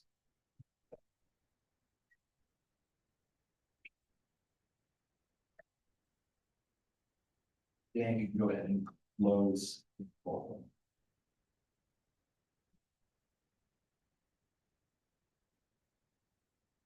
Votes, there were 23 votes in favor, 2 votes against. There is a majority in the affirmative. The motion is adopted. We will request the board to consider adding a project for webmaster equivalent. Next board. It is now 12:01 p.m. Eastern time here. So our agenda says that we're going to move on to our lunch break with beer and donut. invite everybody out back at 1 p.m. local time, 1 p.m. Eastern time, where we will open the floor to get into more annual meeting business and has to think. And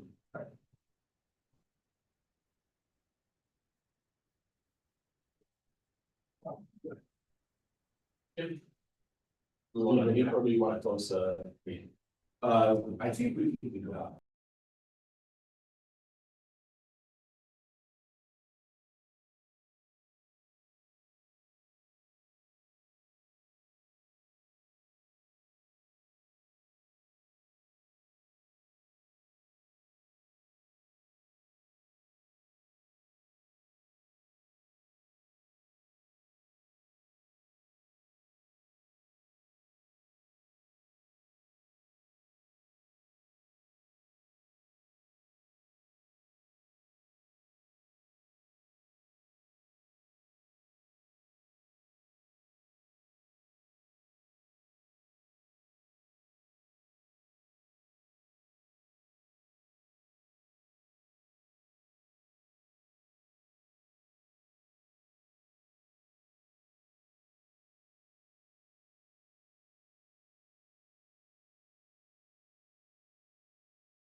Hello. We're unmuted. We're doing audio testing right now. Does this sound better? It's unmuted. It does sound better. Well, Okay. hold on. I I don't think we sound at all. But you changed which ear, so it probably sounds a lot better. Because earlier you had it in your left ear, and I would lean over and say something, and like you couldn't hear me. Actually, I mean, because there was a little delay. Yeah. Between. Okay. So there's a little- So you say we sound better? Well, Matt has claimed we sound better. I don't have. Yeah. Turns out my headset turned off, so I couldn't even Zoom here, but okay. Yeah. I think we sound better. Can someone go up and test the microphone at the podium?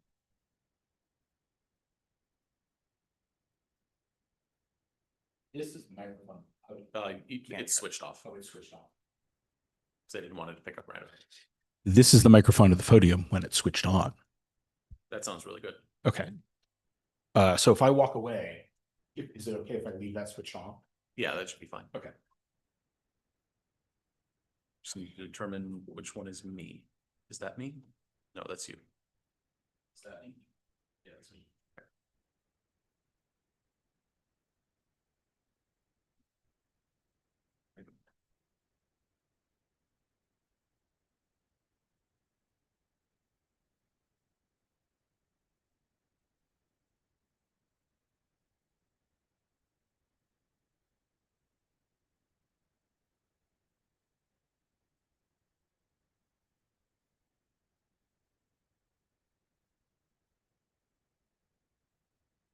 +1.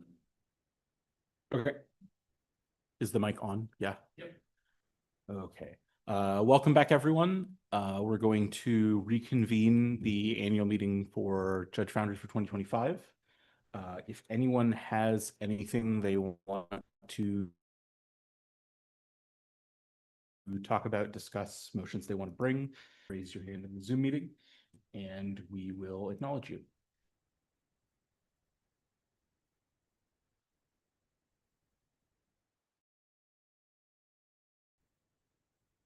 It could be a raised hand. It could be a raised hand or a Q&A. Yeah.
Yeah, I was waiting for 5 after.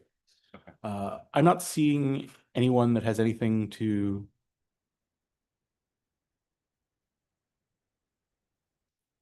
So yeah, I'm not seeing any new business from anyone out there. So I'm going to go ahead and say we'll recess the meeting until 2 o'clock when we have all of our conference presentations. If people have any business they want to bring, there's more time set for after our conference this afternoon. So if you want to bring something then, you're certainly welcome to, and we'll have some time to discuss that. Until 5:30. I want to mention for this, if you just post it as an open question, then we can just tee it up for that time. So if Sure. you have an idea in the next 2 hours, 3 hours, 4 hours. Yeah, so we'll be in recess until 5:30 p.m. Thanks, everybody. We'll be starting the conference presentations at 1 p.m. local time. 2, it's 1:06. 2 p.m. local time. Yes. 1 p.m. local time for those in Texas. See, I was right. I wasn't wrong. Nice.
I'm mostly testing if the audio is good.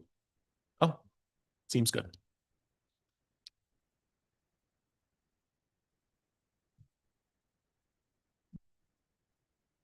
Would you like me to call everybody back to order, Joe? Or do you want to? We're still in recess. We're just doing the, Oh, yeah, for the there is no official presentations. business. Yep. So you can let everybody on the stream know that we are starting the conference Yeah. presentations, but there's no Judge Foundry business. So welcome back. We're doing the conference presentations for the afternoon. It's going to start with me with a 30-minute timer, which is nice because then I don't have to talk for that long. And then we're going to move on. I don't have the list in front of me. Yeah, who's after you? Yes. After Rob is Matt Marheinen. Matt Marhani. Okay. And so he's going to be presenting remotely. And then, okay. So, Judge Foundry members, hello. Welcome to the conference portion of the presentation, or conference presentations portion of our member gathering. I am talking about community, how judges build local player communities. And I want to talk about what we can do as Judge Foundry members or as just judges to work with local communities to make things better. And I'm going to talk about a bunch of theoretical stuff, and then I'm going to use an example of an event that happened recently where the community really came together. And part of it was the judge community helping out the player community and the player community helping us and everybody working together to build something good. So I look at tournaments a lot from the perspective of stakeholders. There are key stakeholders in the tournament ecosystem. There are us, the judges, the ones we think about whether or not we're getting paid, whether or not we're going to events, whether or not things are fun and reasonable for us policy-wise. We think about the people that hire us, the tournament organizers. They may or may not own a store. They may or may not have anything to do with the store. There's several TOs that I work with that just don't. All they do is organize events. There are stores themselves. They may run events. They may rent space out to other people to run events. They form the local nexus of different things. They're the third space for a lot of people. There are people that spend more time in their local game stores because it's their clubhouse than they do at home. Then there are players, the reason we are at these events. And not just the players that win, the ones that we see, the ones that we're friends with. I'm talking about the players that show up to one RCQ a season, the ones that lose, the ones that are in last place all the time. These are our key stakeholders out in the player environment. And then there's the secret one, which is game publishers. Wizards of the Coast. We think about them all the time. They're on our mind, but it's not just Wizards. It's all the different game publishers that you might interact with. It might be Warhammer. It might be Games Workshop. It might be Flesh and Blood. It might be any of the different publishers that we work with. All of these stakeholders, my key 5 stakeholders, want wins. They want things that they want out of the situation. They want to grow their space in the space. They want to make money. All of these people want to make money from this ecosystem. This is an entertainment and hobby money ecosystem, but it doesn't have to be. There are things that we can do without money, and I'll talk about some of them. They want to be happy, and they want to look good to everybody else in the system. They want to demonstrate that they're good partners to everybody else. And we can enable a lot of these things. Judges act as a hub and a bridge for a lot of these things. We bring people together, we talk to the different people, and we try to be in the middle. We're the middle people. We're not the ones that pay everybody for the tournament. We're not the ones that pay all the money to get in. We're the people in the middle that bridge and make both sides happy. My example event talking about trying to make people happy and trying to make communities grow is there was a recent Nerd Rage event that was scheduled to run in St. Paul. And this Nerd Rage event was having some problems. It had low pre-registrations, and then it had multiple judges withdraw. And then the Nerd Rage team looked at what was going on, and there was a super major concert happening in St. Paul at the stadium that's right down the street. Took every hotel in that city. And so there was no place for people to stay. Transit was really hard. And they said, oh, we didn't know about this. I'm going to leave aside anything bad about Nerd Rage, any problems with it. This is just a thing. Sometimes TOs have events that happen. they decided the Wednesday of the event that they didn't want to run this tournament. That they looked at it and they said, every event in the NRG series up to this point has been losing money. They were really transparent about this to everybody. They said, every event this year has lost money for us. This is going to lose like $20,000 if we try to run this event. They had like 30 pre-registrations for a tournament they wanted 200 for. And on Wednesday leading into it. And the 30 were basically all locals. And so they said, we need to cancel this event for the sake of our money. That's a problem. They just showed up bad to everybody else. The players are unhappy. They lost their big destination event that they wanted to get the chance to qualify to the regional championships with. The stores in the area actually got a little happy because now all these people were probably going to go to their RCQs. The publisher, like, it looks bad when a major event gets canceled.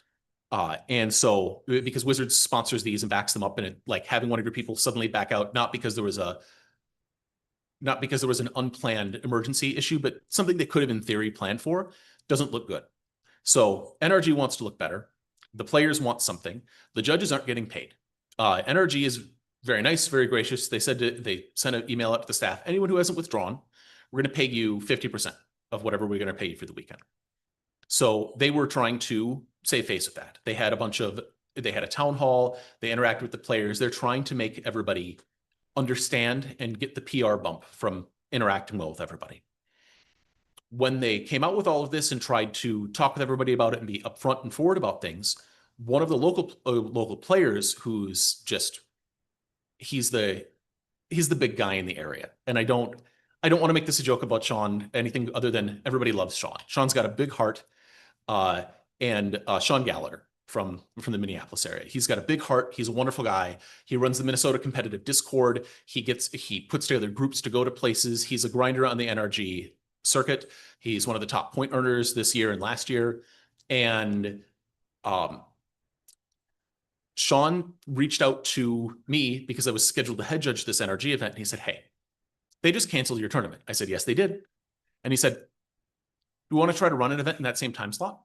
I bet we could get a bunch of all those local people that are pre-registered to come show up to it. And I said, yeah, let's try to make people happy. Let's look at all the players that want a space where they can hang out and lose, right? Because the expectation of most players, there are some players who show up to a tournament expecting they'll do well, expecting they'll win, and they're right.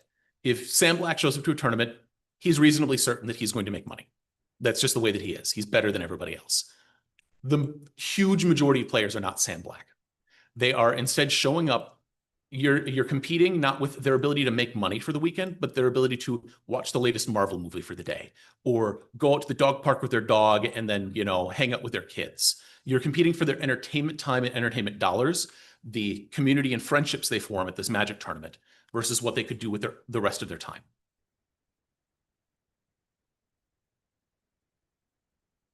And so Sean said, I think that we can get a bunch of these people that want to play in the area. I said, yeah, let's talk to Nerd Rage about it. And so now we get to look at the benefits that you can bring to a community for the TO. The TO had just lost a bunch of face. They want to make up face. They talked with us about it. They said, yeah, we'd love to help you run some kind of tournament. We spent a bunch of time, Norm and Mark spent a bunch of time with us trying to work on what would make an event work. Sean went out and went space hunting. This is the other thing, is that a community is more than one person. It's possible for, I have all the pieces to do all of this. I didn't want to do all of this. Sean said, I will happily call local venues. There are local stores that we could try to work out. There were 2 different stores that we had contact from, and then we looked at a local community center that had space. We looked at these for time and money reasons, and we were like, can we book these in 2 days? Because we wanted a venue locked in on Friday so we could get people registered. And Sean went out and did that. He did groundwork. There was like 10 of us in the chat that other people came up with ideas, contacted people. And this was the looking good to the players, because then we got to say, NRG is going to help us make this happen. NRG, in order to be positive and save face and make sure people come to their future events, said, this is very crass.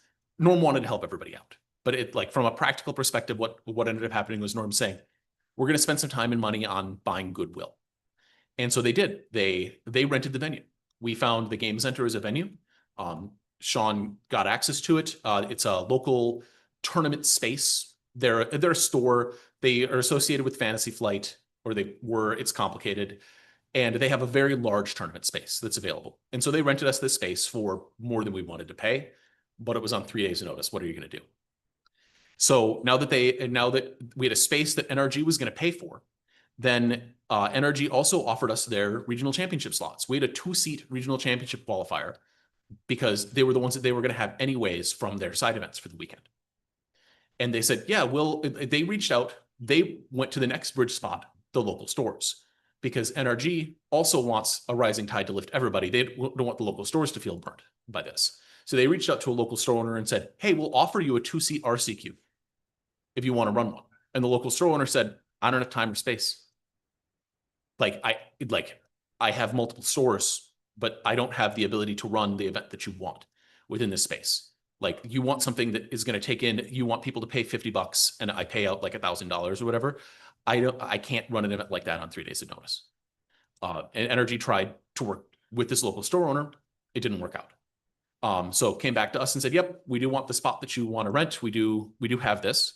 And so we're earning goodwill for NRG by working together with them. The NRG had provided they rented the venue. They did the payment processing. They said, I said, I can figure out payment processing, but that's a lift. To figure out payment processing in a couple days, I technically have ways to do it. It's just really annoying. We could say cash only. People prefer to pay with cards. I could take in a bunch of PayPal payments and then pay people out, and then it's kind of a zoo. And Norm just said, nah, we'll handle it. So NRG took in all the money and paid out all the money. And so, which also means that they're managing the tax forms, they're managing everything else for it. Basically, they took a lot of the infrastructure load. But again, this is partnering so that everybody can get the chance to win, to show off something that makes them happy, that makes it a non-zero sum event. I went to the judge staff for the NRG and I said, hey, you all have a free weekend, right? We just got freed up. And a couple of strong people said, yeah, we do. What do you want to do an event? And I said, yeah, Sean's doing an event. Do you want to be judge staff for it? We got paid half for NRG. That's 1 day of pay, right? Can I eat your Saturday? And they said, yeah. And so we had Dan Milovitz, we had James Scoop, and NRG had a standby person, Andy Peterson, who then came and did standby for us as well in case we had 100 players. We didn't think that A, it was going to be a problem, and B, that we would, but we might have. And Andy was very happy to show up and play in the tournament and have a whole modern deck ready, right? And so I ended up scorekeeping and NRG because I'm working with the community, working with NRG. They were willing to trust me because I've done things like this with them before. And they said, we'll give you our logins for the day. We'll let you log into Square so that you can take the payment processing, and we're going to give you our event link login so that you can run this in event link. And I said, great. And so they said, we're designating you the representative for the day, which I'm like, okay, then I'm going to be the guy behind the desk. I'm going to be the TO and the scorekeeper. I'll help with deck checks, but Dan, do you want to head judge this? And Scoob, do you want to head judge this? Which one of you wants it? And they worked it out between them. The Scoob was like, I'd rather you have it, Dan. Dan's like, are you sure you don't want it, Scoob? And Scoob's like, nah. They were both fine. Either of them would have been happy to head judge it, I think, if we pushed, and either of them would have been great for it. The event ran smoothly. We had 48 players show up. This showed off to the players that NRG wanted to invest in them. The judges wanted to invest in them. They all got to have a fun day. We got feedback from players that this was very tightly run. We were on top of deck checks. Our turnaround times were fast. We had less than 60-minute rounds every round. Almost nobody dropped. They all just wanted to jam. Players that are the saltiest people, and I love them, but they take a loss and they get tilty. There's several of them. This is a category of player. This is not one person. There's a lot of them. They said, I'm 2-3, and I'm still playing in this tournament. They were like, I'm happy because we were spending a lot of time focusing on making their days better. NRG had done so. We had done so to make NRG show up better. Everybody wanted to make money. NRG basically donated. They came out zero. They came out flat on this. We took in enough money from the players to cover the cost of the venue, the cost of the payout that they gave, because we gave away $1,000. And then we paid for lunch. And then one of the players' partners came in and did photography. She was like, yeah, I'll come in for the day. And we threw her what was left over of the cash because she did work, pay her. And so we got these tons of cool photos. A bunch of people turned them into profile photos. And what we did is we took the community, we took the things that the different stakeholders, the different people, and we tried to make them get the things that they wanted. NRG wanted to look better. The players wanted an event that ran well. The judges wanted a day that wasn't just like, I guess I'm getting paid for nothing. I'm going to go eat hot dogs on the couch or something. We wanted to run an event. And we did. We got the stuff that we wanted by working together to build up community. It wouldn't have happened without the bridge people, the judges in the middle that I could talk to, the players that really wanted it, NRG that was willing to trust us with it. And so we acted as this center point that made everything happen for this event. There's lots of different events like this that happen. I mentioned that I was going to talk about not making money. One thing that you can do, because the objective of a lot of stores is their events don't actually make them much money. They look at the amount of money spent by players. Players want their EV, and they want everything paid out again. They say, hey, we gave you $1,000 worth of entry. Why aren't you paying $1,000 worth of prizes? I've heard this from players. I'm getting looks from people that are like, yeah, this is what people say. You know, what's your rake? And my response is paying the staff, keeping the lights on in the hall, or in the store. Like, are you going to pay more than if they had a board game day where people got to bring their kids? Like if you had a youth and child board game day, it will make the store 5 times as much money as a tournament sometimes. So you've got to encourage the store to get something out of it. And sometimes that is people like giving back to their local community. So you can partner with stores to run different kinds of charity events. During last winter, over the Christmas holiday, basically the weekend before Christmas, we ran a charity cube event benefiting Trans Lifeline. Store didn't make anything. Lodestone put a bunch of money into it. But what they wanted to do was get people in the community engaged in doing what they want to do, because that way people view Lodestone as a better store. This is, again, Mike is going to look at it from that practical perspective, but he's also going to look at it from the perspective of he wants to do good in the world. He doesn't want to just run a game store. There's plenty of ways to run a game store and not do anything in the community and still have people like show up. But he, like, from a practical perspective, it's also spending time and effort and energy on community goodwill and demonstrating what you want out of the community, the kinds of people you want to show up. And so we ran this event. We got cubes. We borrowed 10 cubes from players. We gave them out some neat swag as a thank you. We gave them the cool event specific playmat, some sleeves and a deck box, or no, sorry, sleeves and stickers that we gave them for lending us their cubes. We ran this event as a 64 player tournament, eight drafts of cubes.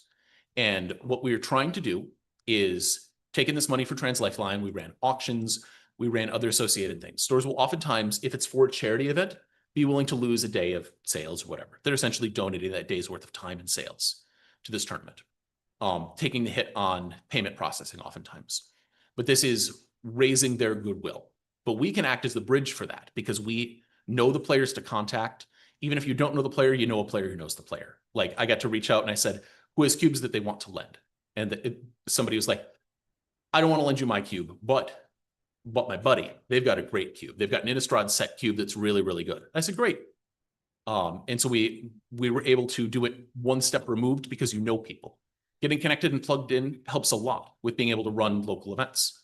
The Minnesota competitive Discord that Sean runs, we had a lot of chat about this event. We had a lot of chat about the makeup event because we're in there building the community and talking to the people constantly of saying, hey, these events are cool. We want you to come to them. We want you to be our friends. We want to, in some ways, take your money. We also want to take your fun. If you only have 8-player tournaments every weekend, it's not as fun. A 64-player cube event is much more of a blast than just an 8-player random cube night. And so we connected out. The store gets better. It gets better PR. The people get a thing to play at. The Wizards gets to look good sideways as a result. They're like, look, our game is doing all these good things in the world. And you get to build out the different qualities of people in this way. There are a lot of different ways to do this in local areas. I'm picking examples from me because I know them, but I have seen stuff like this all over the place and all the time, where somebody who's a judge gets to connect in and suddenly help somebody else, in some cases, make some money. But if you want to make a bunch of money, you probably aren't going to be TOing Magic events for the most part, unless you're one of the big ones, like a local TO that's running 128 player CDH event in my area.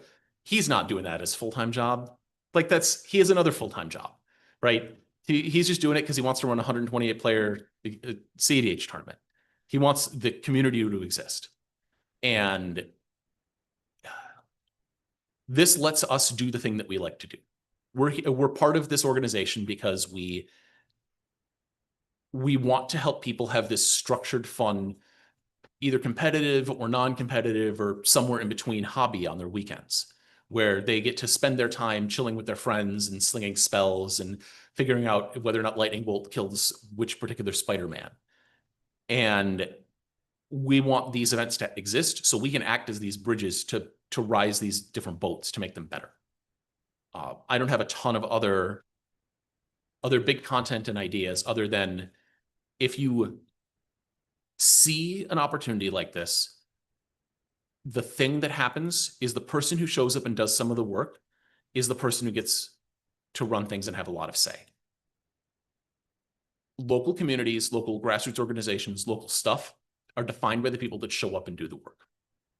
So if you're the person who shows up at the Cube event every week to help them run the Cube, help them do the logistical component of it, and then they say, hey, do you want to run this Cube event with us? We're going to run a 64-player Cube event on a weekend. You can then have that bigger fun, that bigger, more difficult challenge come to you. And you can be the person who shows up, who helps build the community, who helps make things work. Nobody is going to be the perfect person to be running things. Occasionally, you end up with some extraordinarily good, excellent person who's good at all the tasks. They still can't do it alone. They still need a team. If you want to run, when I was working for Legion, Steve Port was better at all the jobs than all the people. Steve Port's extraordinarily good at basically all the things that make up running events. But when you're running, in 2014, we ran a Grand Prix in Minneapolis that was 1,700 players. You can't run a 1,700 player Grand Prix alone. Steve recruited a team. We had a bunch of good people that we worked to make this event happen. And the people that showed up, the people that were regularly doing these events, were the ones that got to define a lot of what makes a bigger event like that happen, what makes it fun, what makes it work. But everybody's got some problems. And you can hand things off. You can take your weaknesses and hand them off to somebody else and say, Sean, I don't want to call venues. Can you call venues? And Sean said, yeah, I'll call venues. He was much better at that. He got it hashed out in an afternoon. He was like, these 3 venues are available. I've been in touch with all these people. Here's our list. Here's the prices. Sean put that together and I was like, fantastic. I will show up with scorekeeping equipment and I will show up with a square reader and take payment from people. And I'll act as the NRG liaison. Neither of us were perfect. Sean doesn't know how to run a tournament. He doesn't want to know how to run a tournament. He wants to play in tournaments. That's great. He's good at finding a bunch of Magic players and getting them together to be like Christmas, going to Sean's house. There's 15 people there. We're jamming, talking about Magic, cubing, doing whatever. He's good at building these like groups of people. He's like, I couldn't tell you how to run an event in EventLink. Doesn't want to know how to run that. We built up each other's, we used each other's strengths and each other's weaknesses to reinforce and become better. You don't have to do everything. Find a friend who wants to do something you don't want to do. Hand off some of the tasks. And you can do all sorts of things just by doing a bunch of little things together. I have a couple minutes left, but I think that we want to transition smoothly to the next for Matt. Does anybody have any comments here or stuff about this? Why can't you run a 1,700 person Grand Prix Alone? I mean, there's too many judge calls at once. Just like practical perspective. Yeah, I can. Like that's not as an organizer, it's not an insurmountable thing, but I couldn't do it alone. Like it's yeah. So Steve could do it closer to home than everybody else. Steve's really good. But all right. I'm going to come down and transition so we can set up Matt here.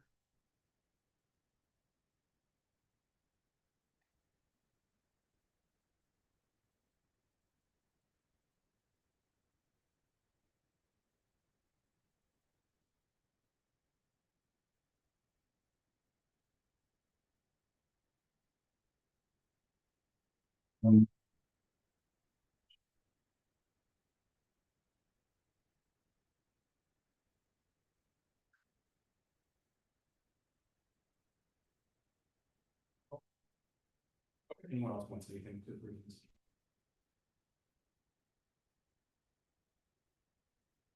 Okay, Matt, I have given you a panelist, which I believe will allow you to visually present. I expect so. I need to find how to send my screen over Zoom. Yep, that's why I wanted some time. If you can't share, then I can promote you to host. But that's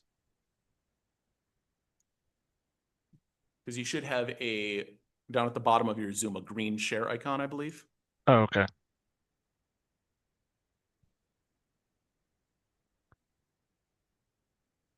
Yeah, multiple panelists can share simultaneously. So yes, you can. Host and panelists can share. So you should be able to screen share. Woo!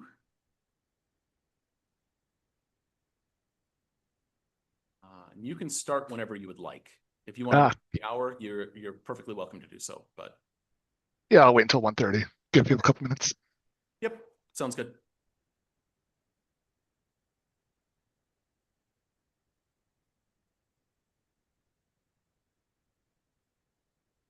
Matt, hear us in the room? We're trying to interrupt. He will hear us at microphones. So, and I can, right now, the only mic I have up is mine, but. I'll just walk over to the middle, so. You want to go up and dunk on Matt? Tell him that he's terrible? Good. I would argue with you. Well, I might have something to contribute. Yeah.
Well, it is now 1:30 where I am in Dallas. Good afternoon to most people attending the meeting, either in person over there in Roanoke or online.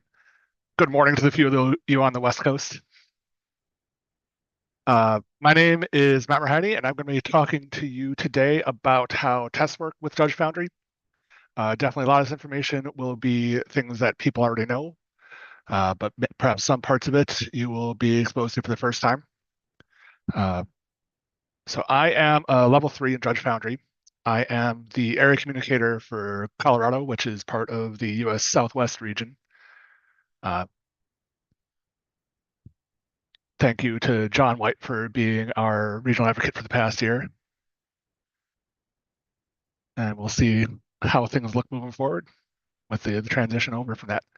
I am the exam manager for the L1 test that Judge Foundry produces to help us create new judges. And if you've worked at an event with me, you've probably been asked to sign a badge by me. Wisconsin plays in a couple hours here. Let's see if they could beat Middle Tennessee. I'm not going to say the next hour. I'm not sure exactly how long it'll take. Probably not quite that long, but we shall see. We're talking about three main aspects here. Talking about taking exams and the two versions of those that you might interact with, either the online tests that you can take or the in-person ones, as well as if you are taking an in-person test, then there needs to be someone who is administering it to you or proctoring it. So we'll talk some about how that process works. We'll also touch on giving feedback about test questions, because it is great to have notes about how the tests that we have out there for people can be improved forwards. Talk about how to do that, what sort of things to tell us about, as well as the process of writing a good test question for inclusion on, be it a practice test, a level exam, one of the set update quizzes, any of those. Throughout the tests, you will see there's some certain conventions that we use that help keep things clear for people, not have things get confusing throughout. Typically with a question, it'll always be somebody's turn, and that person is the active player, so we give them a name starting with A. It might be Adam or Allie. Non-active player, conversely, is the one whose turn it isn't, assuming it's a 1v1 game. So their name starts with an N. Nicholas, Nike, Nathan, any of those. Spectators, similarly, name starts with an S. Might be Susan or Stephen or Samantha. Typically assume that you are the judge as the one being presented this question. You don't need to necessarily run it by a head judge. It is something where you are the final authority. And assume that we're not giving you like less information than you would need to answer the question. Don't be going out there assuming it's cheating just because you can like come up with a world where someone would intentionally do it this way to gain advantage and cheat. Typically, if there's a question about something like cheating, we'll have some cues in the question to make it point more that direction. So we'll start out talking about online tests. There are sort of four main types of those that we can see come up from time to time. There's practice tests, there's prep tests, which are each associated with a specific paper test for an actual level. There's the two different types of be faced with, either set update quizzes or just the yearly refresh exams. And then the category that I'm going to call other for now. So like limited time thing, the scope of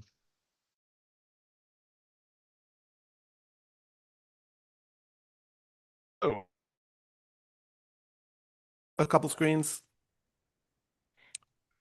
Something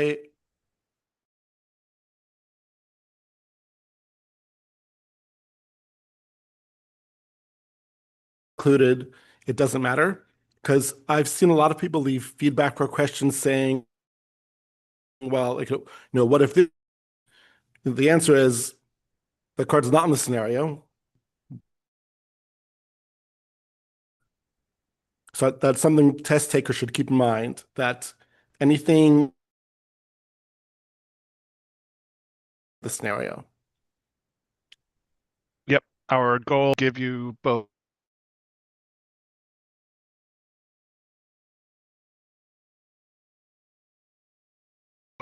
making up your own scenarios. We will talk about this as I move forward also, but you can talk to the person who is proctoring your exam, what the question is offering you, or like say, hey, are we no, everything needs in there. For now, we'll be back to.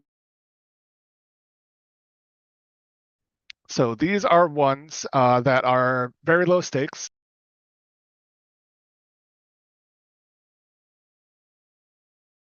Feel belongs elsewhere in any particular test. So it could be by things other places or just out of scope, like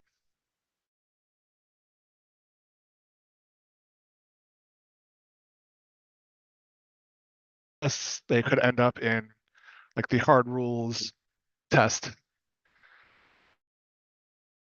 You want as many times you want. I don't have the data on how many questions are in each pool, but you're trying yourself against who knows what kind of material you'll come up with on those. You are certainly welcome to do so. These and all the tests are going to be created through the. Hopefully, if you are getting to the point of making tests, you know your way around that site to. Then there are also the online prep tests. They can only be created by the proctor or the mentor that you're working with to test for the next level.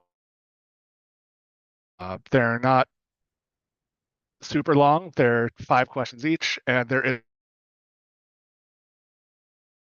tests is to give yourself a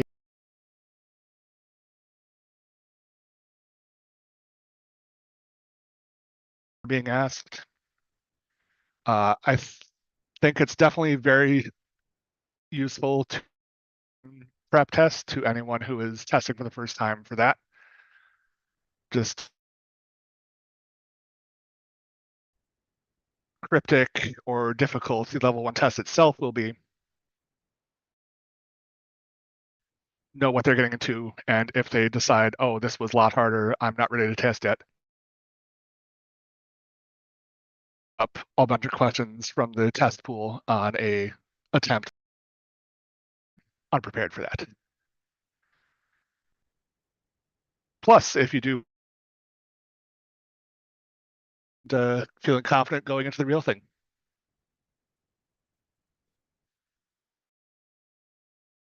So there's the update and the refresh exams. So first off,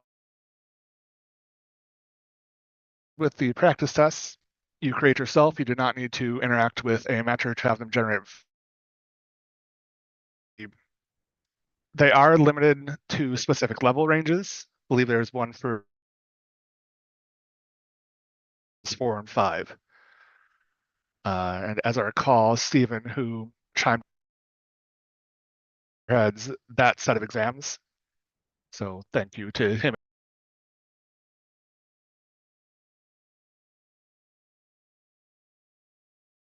One of the ways you can fill a requirement for maintenance is by completing enough of these. Currently, update quizzes. You need to get 60% to pass the exam, and there are enough questions in the pool for you to take it multiple times. Out of the questions that are on these tests do end up filtering over from there into. So this is part of why they're not typically made available.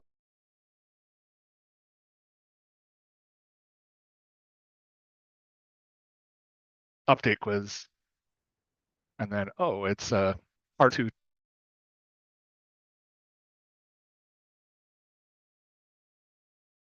Have one that you like already got tested on and already passed or failed on, which is only 1 time per year. Applies towards maintenance as an alternative to the 3 update quizzes. It is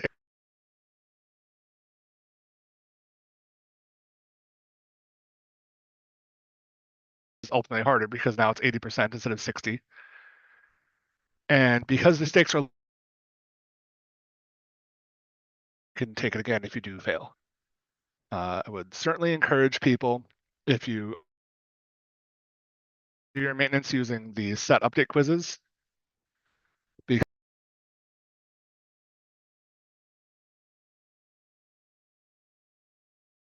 with the new sets, things like that. But we have both options, and there is also more than you have to of them.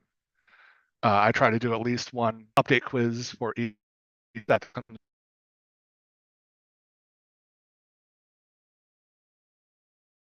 Just more ways to make sure I'm staying on top of everything.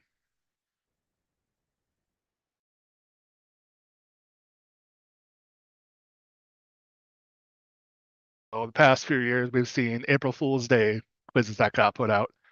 There was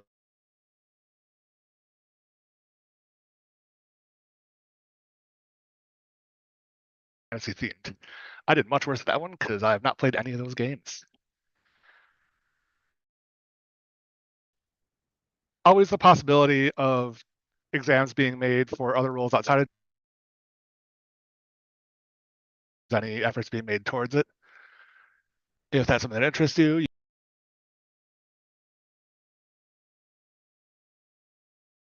in the future, there also is in past judge.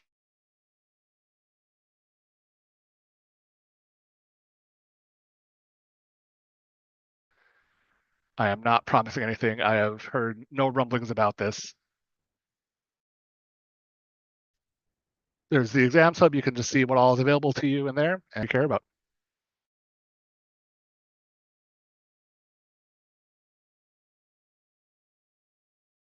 Strategies that you can keep in mind when you're taking tests online.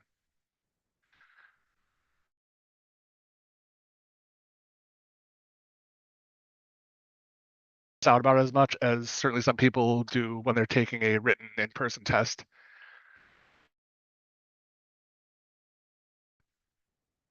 Like if you're feeling real confident about it, maybe you can knock it out between rounds at a definite. Well, sit down at the computer, give yourself half hour to go through.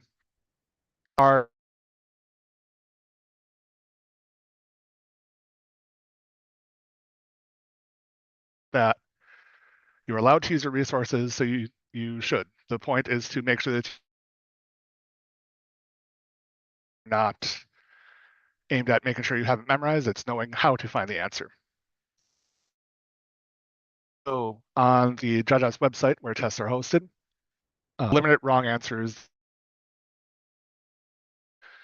Next to each answer, there's a little button you can press that will essentially just hide that answer from. If you refresh the page, it'll come back. I think there's even just some other link that appears. But you can chop it down that way since you can't like cross them out as you would in paper.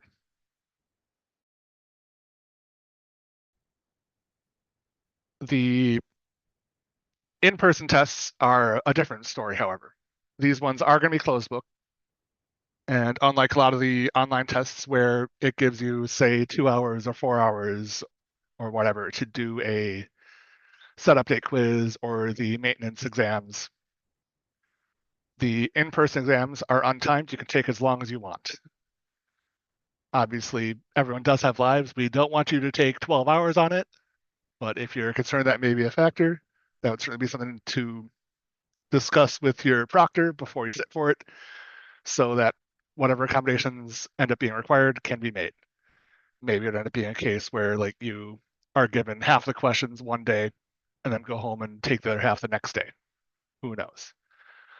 All the in-person exams are given for a specific level, at least as it currently stands. So there's level 1.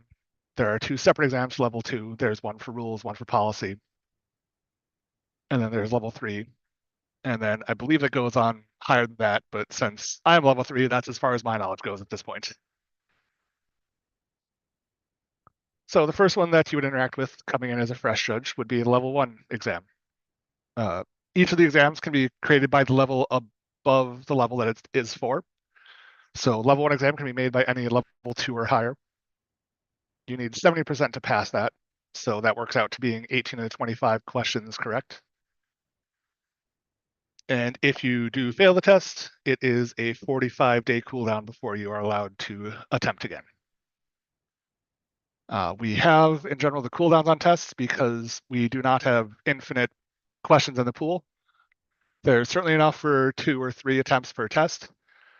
But if you blow through all them in a couple weeks because you just thinking, oh, I got a bad question pool, I can do this, but then it turns out you fail it 3 times, then you'll be stuck waiting a while until enough new questions get added that we can serve you a new exam without any repeated material. Level 2 rules test gets a little harder, a little bit longer. As before, its level above can make it, so it gets made by level 3 or higher. You need 80%, 20 out of 25. And a longer cooldown for the same reason, 60 days up from 45. Paired with level 2 rules, there's level 2 policy.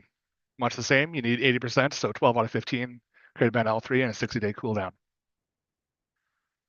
You do need to pass both tests. It is not like a cumulative, you've got 40 questions, you need to get 80% of them. So, it's not that you could get all 25 of the rules and then only get 7 out of 15 on the policy. That is not okay. You need 80% on rules and 80% on policy.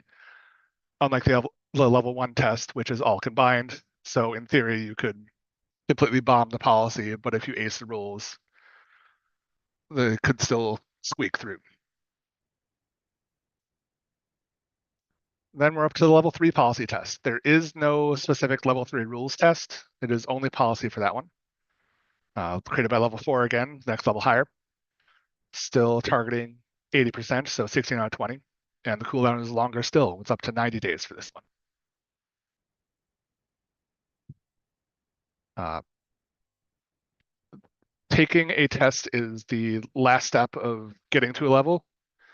It is not that you pass the test and then go through the various other aspects, all the information about how leveling works that would be found on the Judge Foundry website. It is sort of out of scope from this presentation itself. Certainly can be talked about at another point.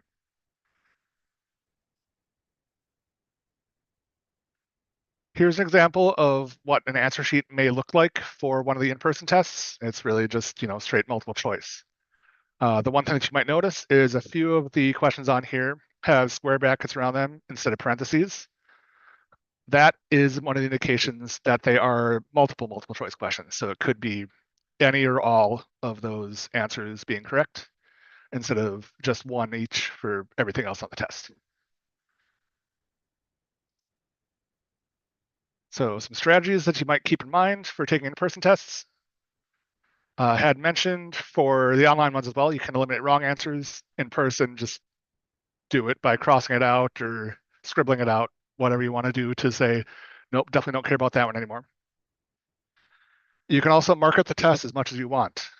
Circle or highlight or cross out words that you don't care about or that you actually really do care about to stress the differences between answers, or if you think you might be rereading the question wrong on a second try. Like, oh, it's which of these is not true about this modal spell versus which of these is true about this modal spell. Make sure you're answering the question that it's asking you to answer. As Stephen had mentioned earlier, we're trying to give you the right amount of information that you want, that you need in order to come to the right conclusion about the question. If you're not sure that you're reading things right, you can always ask your proctor for help with it. They can't always give it because we need to be sure that you are answering the question yourself. But there's no harm in asking, and the worst they'll say is, nope, I can't help you with that. Or the best they could say is, oh yeah, so what this is asking is blah, blah, blah. Okay, yeah, so it looks like we labeled the active player and the non-active player in this. Looks like it is Nolan's turn here, even though Adam is what we would normally think of as the active player. They can help with understanding what the question is asking, but not how to answer it. And then there's also some just general test taking stuff so you can keep in mind. You're not on the clock. You have as much time as you could reasonably need for it. You've got time to take the test multiple times. So you can mark your answers on a piece of scrap paper, go through, do it again, and then see if you came up with the same thing twice. Some people have found it helpful to just trust your gut. If you're stuck between 2 answers, try to think back to which one you were going with first, because you can definitely overthink things under pressure. And then as you're going through the test, also to help out for the future, it is good to make some note of questions that you know you'll want to discuss with your proctor afterwards. Whether you end up getting them right or wrong, Like if you got to narrow it down to 2 and you're like, oh, so I wasn't sure about these, where would we find that information? Like that would be the sort of thing that we could absolutely talk about after the exam is done. The other side of in-person tests is the person giving them. So proctoring the tests, as mentioned, that's how we end up making new judges. Very rare circumstances, which you clear with the exam managers, I believe, is who would go through. You need to be one level higher than what you're making. It's typically for like super remote areas. If there's no L2s around, you could be granted permission as an L1 to test new L1s, but that is quite rare. Don't think of it as a default option. And as I said earlier, taking the test for a level should be pretty much the last thing that is done before you are promoted to that level. It's not a prerequisite for like the interview or anything. You should be doing first to make sure that the person that you'll be testing is actually ready for the responsibilities of that new level. I just talked about that, making sure they meet all the prerequisites, that they are ready to take the exam that you're about to be giving them. Make sure they've got enough time. Depends what kind of test taker they are. Like if they're coming in feeling good about it, maybe they only need half hour, an hour, who knows. But in general, don't be like, all right, you've got to leave in 15 minutes. Here you go, get to it. You want to make sure that there's somewhere reasonably secure for them to do the test. It doesn't need to be in a locked room or anything like that. Just somewhere where you won't have a ton of players and judges coming by to disrupt or interfere with their exam. You need to get it printed off and then tell the person that's testing what to do. So it's closed book for all the in-person exams. You cannot be checking things on your phone. And then just whatever tips you feel like providing them, as we discussed on a previous slide, about what can help them taking the test find the most success for it. I always make sure to specifically mention making marks to point out any questions they'll want to discuss afterwards, because it's a lot easier to remember them to just like circle the question as you're going through versus you to go back through and be like, oh, what was it about this one that I cared about, or did I care about it? No.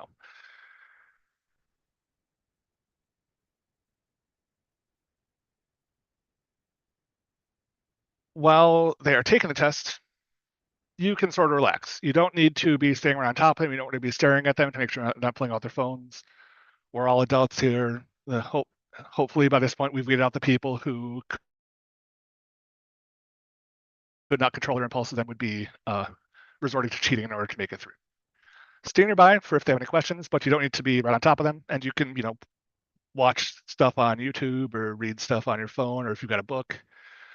What you could even do is go look at the test on Judge Apps yourself and start getting familiar with the questions on it, so that when you are going through it with the candidate afterwards, you have some more familiarity about what you'll be talking about with them. And then after they're done taking the test, then we do the cleanup work afterwards. So one thing I always do when I am giving someone a test, when I get the answer sheet from them to go grade, I ask them whether they would prefer to find out their result pass fail first, or want to just go over questions first and then like do the math afterwards to find out whether or not they passed. Different people certainly have different opinions about that.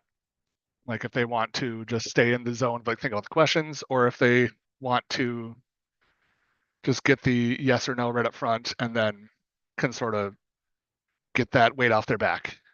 I have found it's pretty overwhelmingly on the side of wanting the pass fail result first, but there's no harm in leaving it up to them.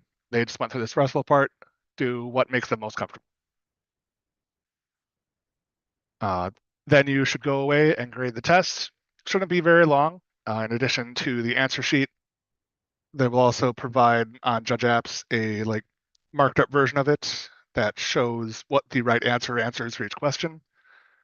And you can just match those up and mark the ones to then get the count of how well they did overall. Afterwards, you go over the results as we talked about, making sure that everyone knows like the questions they got wrong, what the right answer is and why, as well as going over other ones that they decided they wanted to talk about. Might have been a lucky guess they got right, or say, hey, what's up with this one? After you're done going through that process, then you should make sure to take all of the physical materials, like the test questions themselves, as well as the answer key. You certainly need the answer key in order to enter the results online. And then you should also take the questions, just because we need to make sure that they are disposed of properly. Because again, this is not an infinite pool of questions. If someone's test gets left out and there's 20 questions on there, now those are sort of tainted for the rest of the pool, because who knows who could have seen them before they were allowed to, so to speak. So then with the answer key and the answer sheet, now that you've got that, you need to enter the results back on Judge Apps. And if they passed, you need to go through the process of updating their level to their new one. After you have put in the results from the test, you can submit an advancement review for them. If you have questions, you can ask on the Discord. People would be happy to point you at the right page for that when that does happen. It is not a very difficult process, but do make sure it happens, because the candidate is going to be looking for the level to update. And if that's taken a few weeks, they'll be like, hey, what's going on? I thought I passed. And then you need to deal with the shame saying, oh yeah, I just didn't do that yet. Sorry, let me get right on that. So here's again what the answer sheet looks like from before. And then that is more like what it would look like as the answer key that then gets provided, except inverted, just with the team that have on this, it would be black text on a white background. Because then what that allows you to do is put the two sheets overlaid on each other, and then you can see if their chosen answers line up with the black boxes that would show the correct answer or answers. Note on question 22, that would be a multi-select that only had one correct answer. Just because it is a multi-select doesn't mean that there will be multiple selections. It could just be one. The site does also allow it to be 0 of the answers that's correct, but I believe by convention we try to avoid those, just for confusion's sake. Stephen may know better about that than I do. There. I believe the current system does not allow an answer with 0 correct questions. Okay. Written questions where we wanted to offer that as an option, so then we would just put one of the question options as none of the above. So there's always at least one correct answer. Okay. So it should not allow it to be a select none of the above. So it would not be like A is wrong, B is wrong, C is wrong, and D is wrong. We would always offer like an option E there that is none of the other answers are correct. In this example here, all of the questions on this answer key have either 3, 4, or 5 answers. That's not always going to be the case. That is typically the standard range. However, some can have less. We can have some with only 2 answers. And it can go beyond 5 up to 6 or even 7 I've seen on some of them. As the difficulty of a test goes up, so for the more advanced exams for level 3 and beyond, they tend to add more answers, more permutations of choices. We'll talk more about that when we get to the question writing portion, which should not be very long here. So the feedback portion applies both to people taking the test and the ones giving it. After a test has been submitted back on Judge Apps, either party can go on to their exams and see the exam that they either took or created for somebody else. Click into it, and then click on a particular question. That'll bring you to a page where you can leave comments on that question for the team for that exam to go through and see if they want to make any changes or things like that to the test, to the question. Could be anything simple like a spelling or grammar error. Like if we're using an active player tag and a non-active player tag backwards, would be something like that. Hey, you've got the wrong person as the current turn. Or you're talking about the wrong side of the split card, anything like that. Could be factual mistakes. I know there was one question a few months ago that we ended up removing from the test because the answer that was marked as correct for it was just not what the jar said it was supposed to be. We did go back and then confirm that that mistaken question was not the cause of anyone failing the test. But it certainly does happen. We are human. We're always looking to improve the test.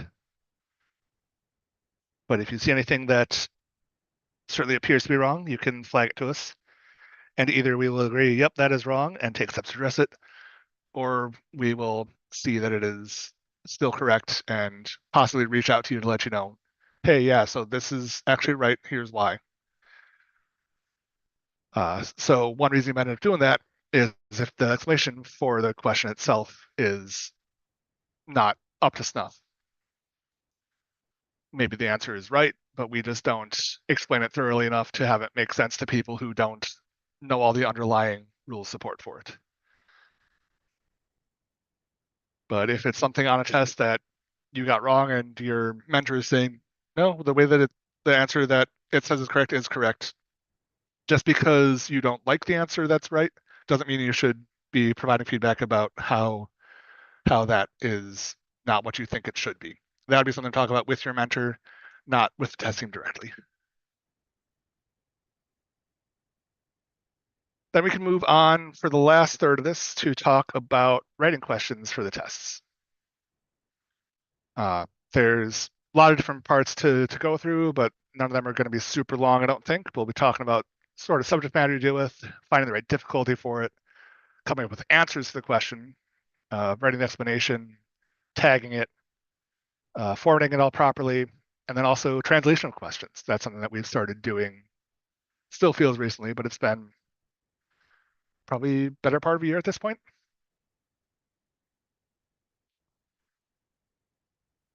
So when you're writing a question, think about what the subject matter is. For a lot of the tests, it's going to be focused on either rules or policy, but in the one that I'm most involved with, the level 1 test, that does involve both kinds of questions, so the lines can get somewhat blurry.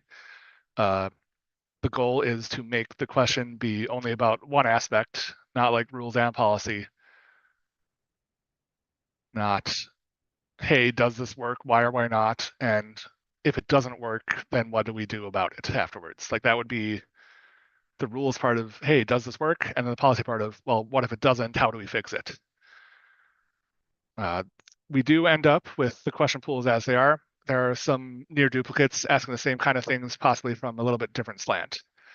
Want to be careful to not have questions that are too overall duplicated. I know I saw one example where actually the same exact question got pulled onto an exam twice from the 2 different versions of a set update quiz. I don't remember the specifics of the question, but it was like word for word the same thing was on both the update quizzes, and then each of them got migrated to the same level test.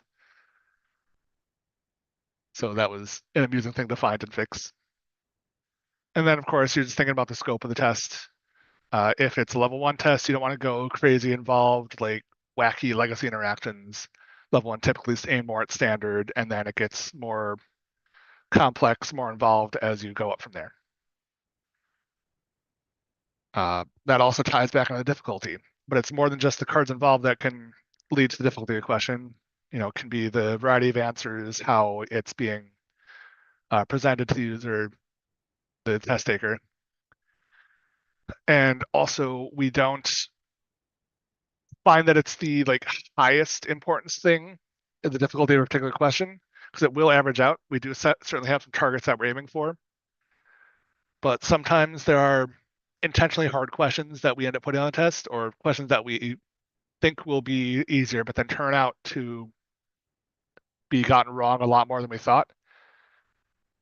But that would be because they're things that judges don't know that they need to know. So we are testing for those to help plug some of those knowledge gaps. So something that might have come up would have been like when the rules change about how, or policy change about forgetting to put the counter on a saga. That was one that we talked about for a while. Because there were a lot of people that had not internalized that rules change, policy change. And then we would continue asking that question despite its quite low success rate, because we wanted it to get out there eventually. You also need to then figure out how to come up with the answers. Mentioned before that typically 4 to 5 is what we aim for, 3 is okay. There are a couple that only have 2 answers, which are not great. We're usually looking for ways to make those have more variety, but just haven't found the right way to phrase it quite yet. And then the way that you are ordering the answers when you're writing the question, by convention, we always do the right answer.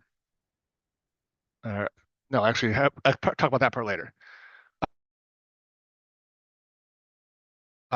This part, what I was meaning by that is when you write the question, you know what the answer is. So you start with that one being written down and then find some avenues to present plausible alternatives. They all don't need to be the same level of plausibility. Like there could be a couple that are more obviously wrong and then narrow it down to 2 or 3 that both seem reasonable. Like, oh, is this a GRV with this fix or is it a communication policy violation with pretty much the same fix? Things like that. You also, as a writing question, want to have the explanation of why the right answer is right and why the wrong answers are wrong. Someone chiming in? Yeah, hi, can you hear me? Yeah. So if you don't mind, I'm just going back to the previous screen. One of the most straightforward ways to structure answers is to pick 2 binary choices and do all the combinations. So for example, let's say you have a policy question and you want to test whether the judge knows this is a game rule violation or a mistrigger, and do they know that the penalty is a warning or a game loss. So let's say answer 1 is game rule violation warning. Answer 2 is game rule violation game loss. Answer 3 is mistrigger warning. Answer 4 is mistrigger game loss. So you just by having 2 binary options, you generate 4 answers right there. Yeah, that's a good way to go about it. Could be something like that for policy or for rules, much the same way. It'd be like, hey, so we've got multiple people making choices at the same time, or replacement effects, whose goes first, or trigger, something like that. So like, all right, Alana picks whose triggers go off first. Or it's hard for me to come up with an example for that on a like this, but yeah, what Steven said is a great option to start with. What is this more here? There's a Q&A question. Doesn't matter to me right now. Yeah, I've answered it. Yeah, thank you, Steven. All right, so then we're back to talking about explanation. This is going to be the least formal part of the question that gets presented to the candidate. It's a little more conversational in tone. It will still include citations to whatever document or documents apply, you know, the CR, IPG, JAR, MTR, any of those. But you should talk about why the correct answer is the correct answer and potentially also go through the incorrect answers and say why it's not each of those if there's a bunch of different reason going on versus something that's like cited directly from the IPG, one of the adjustment remedies, if it's just one of those, and say, yep, it's one of these. Then the tags are not typically something that's more of a factor for the people that are taking or proctoring the tests. It's just to help out the test team itself as well as the judge app's site. So the way that these work is just as you're writing a question or editing it, you can put in any number of tags for that. So you could even just go through and tag all the rules questions as CR and all the MTR questions as MTR, the IPG questions as IPG. That might be a little excessive, but like what genre question is in there? If it's like triggered abilities, or if it's about turn structure, or if it's about tardiness, things like that you can put into the tags for a question. Assuming that the tags are all in good shape, which I don't think they currently are. It's been on my to-do list for a while to go through the level 1 test and have some standardization happen there. But the tags can be used by judge apps when it is generating a test to present a wider variety of material. Because if it doesn't know that these 5 questions are all about how we handle mistriggers, it might think, oh, it's fine to include them all on the test. Whereas if the tag is applied to those questions, it would know that there's all of these that are similar sounding and look somewhere else in the question pool to find something that isn't quite so similar. And then the last part here for writing questions is getting the formatting of them correct. I had started mentioning this part earlier, but by convention, when we're writing the questions, we put all of the correct answers first, and then all the incorrect answers follow. Whether it's a single or multi-select. Each time that a test is generated, it shuffles the order of all the answers, so that's why it's not just A is correct every time. It randomizes the order. So that does mean that you couldn't say answer E is none of the above because it ends up being shuffled up to position B or C or something like that where there's above and below. Just mindful of phrasing there. There are single bracket tags that are used for like players and rules citations and things like that. And then double bracket citations, as with a lot of places, are used to call cards. So just out of the card database that is hooked up to Judge Apps. When you submit a question, if there are any like blank cards that show up, that means that you formatted a tag improperly. I think a lot of people on the test team, myself included, have inadvertently put double brackets around a name tag that we put in. And so then we're trying to find a card named AP, which does not exist. As far as those various single bracket tags, there's the raw active player, non-active player ones. Then there are various pronoun options available. So they link up with whatever the previously assigned name was for that particular player. So then there's like both capital and lowercase versions of them for whether or not that pronoun would be starting a sentence. So there's the he, him, and his are all options. So she, her, and hers. There are also active player 2 and non-active player 2 tags, which are mainly to support two-headed giant play or other team events like that. They're not used a ton because there aren't a ton of two-headed giant questions on exams typically, as well as talked about earlier, there's spectator tag. And then the comp rule, IPG, JAR, MTR. I guess I don't have a bullet point here for card reference, but that's double.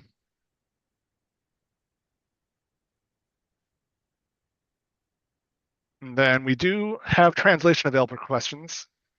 I think most of us who are involved in writing nowadays have English as our primary, or certainly in my case, only language.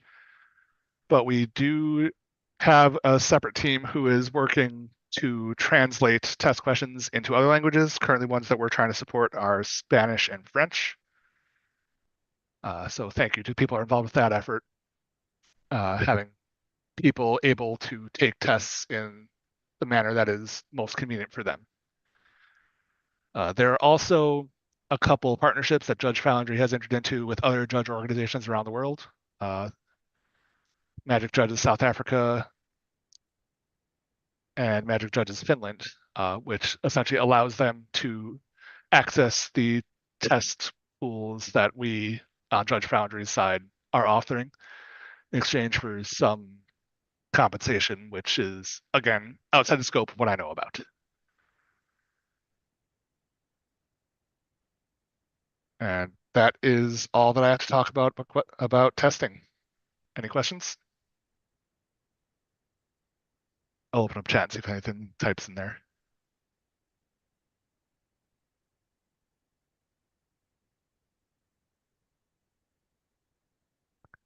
It's seeming like the answer.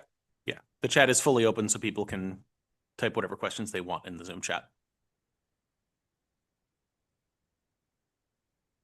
How do you decide to retire a question? Asks Brooke. So there are a few different ways that could come about. One would be if it turns out to be just wrong. I had mentioned the one earlier on that we realized, oh, the given correct answer is just straight up wrong. And then as I was looking at it, I was like, is this even something that we care about being out of scope? Typically, like the decision ends up coming out of someone providing feedback about the question, be it one of us on the team just like doing some random scrolling through and seeing, hey, what's up with this one? Or it's someone who has given it on a test and says, this was weird. Why are we asking this? And then we can just pause it so it doesn't appear on any new test moving forward and discuss it amongst ourselves. And then once we've come to a decision, either bring it back into the pool or move it out of the like pause pool and then just have it be fully retired and out of there. Could also be that we end up having a better version of the same question get asked. So covering the same sort of material, but in a more like elegant or straightforward, or depending on the tests, more cryptic way of asking the same thing to find the right level of difficulty for what we care about. Like there have been some questions where we like the idea of asking something about that aspect of the rules, but it's just clunkily worded. And someone says, well, if we use like these two cards instead of these two, then we can get at it more directly. So we could also do that just as a sort of wholesale update to the existing question, but it, I think, tends to be easier to have it have its own legacy at that point. Maybe with just like a note for ourselves in the comments of that question saying this is sort of spawned off of discussion from this previous question. Thank you for the question, Brooke.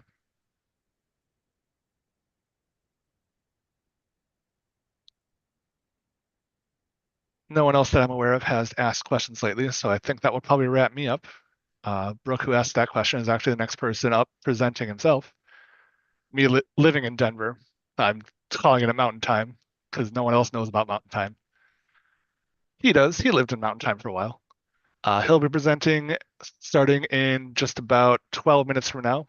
Last I checked, it hadn't been announced yet what he was presenting about, but I'm sure he'll tell us all about it then. So until then, I believe it's about the number 12. the number 12. XII. Yep. The top of a clock. A dozen.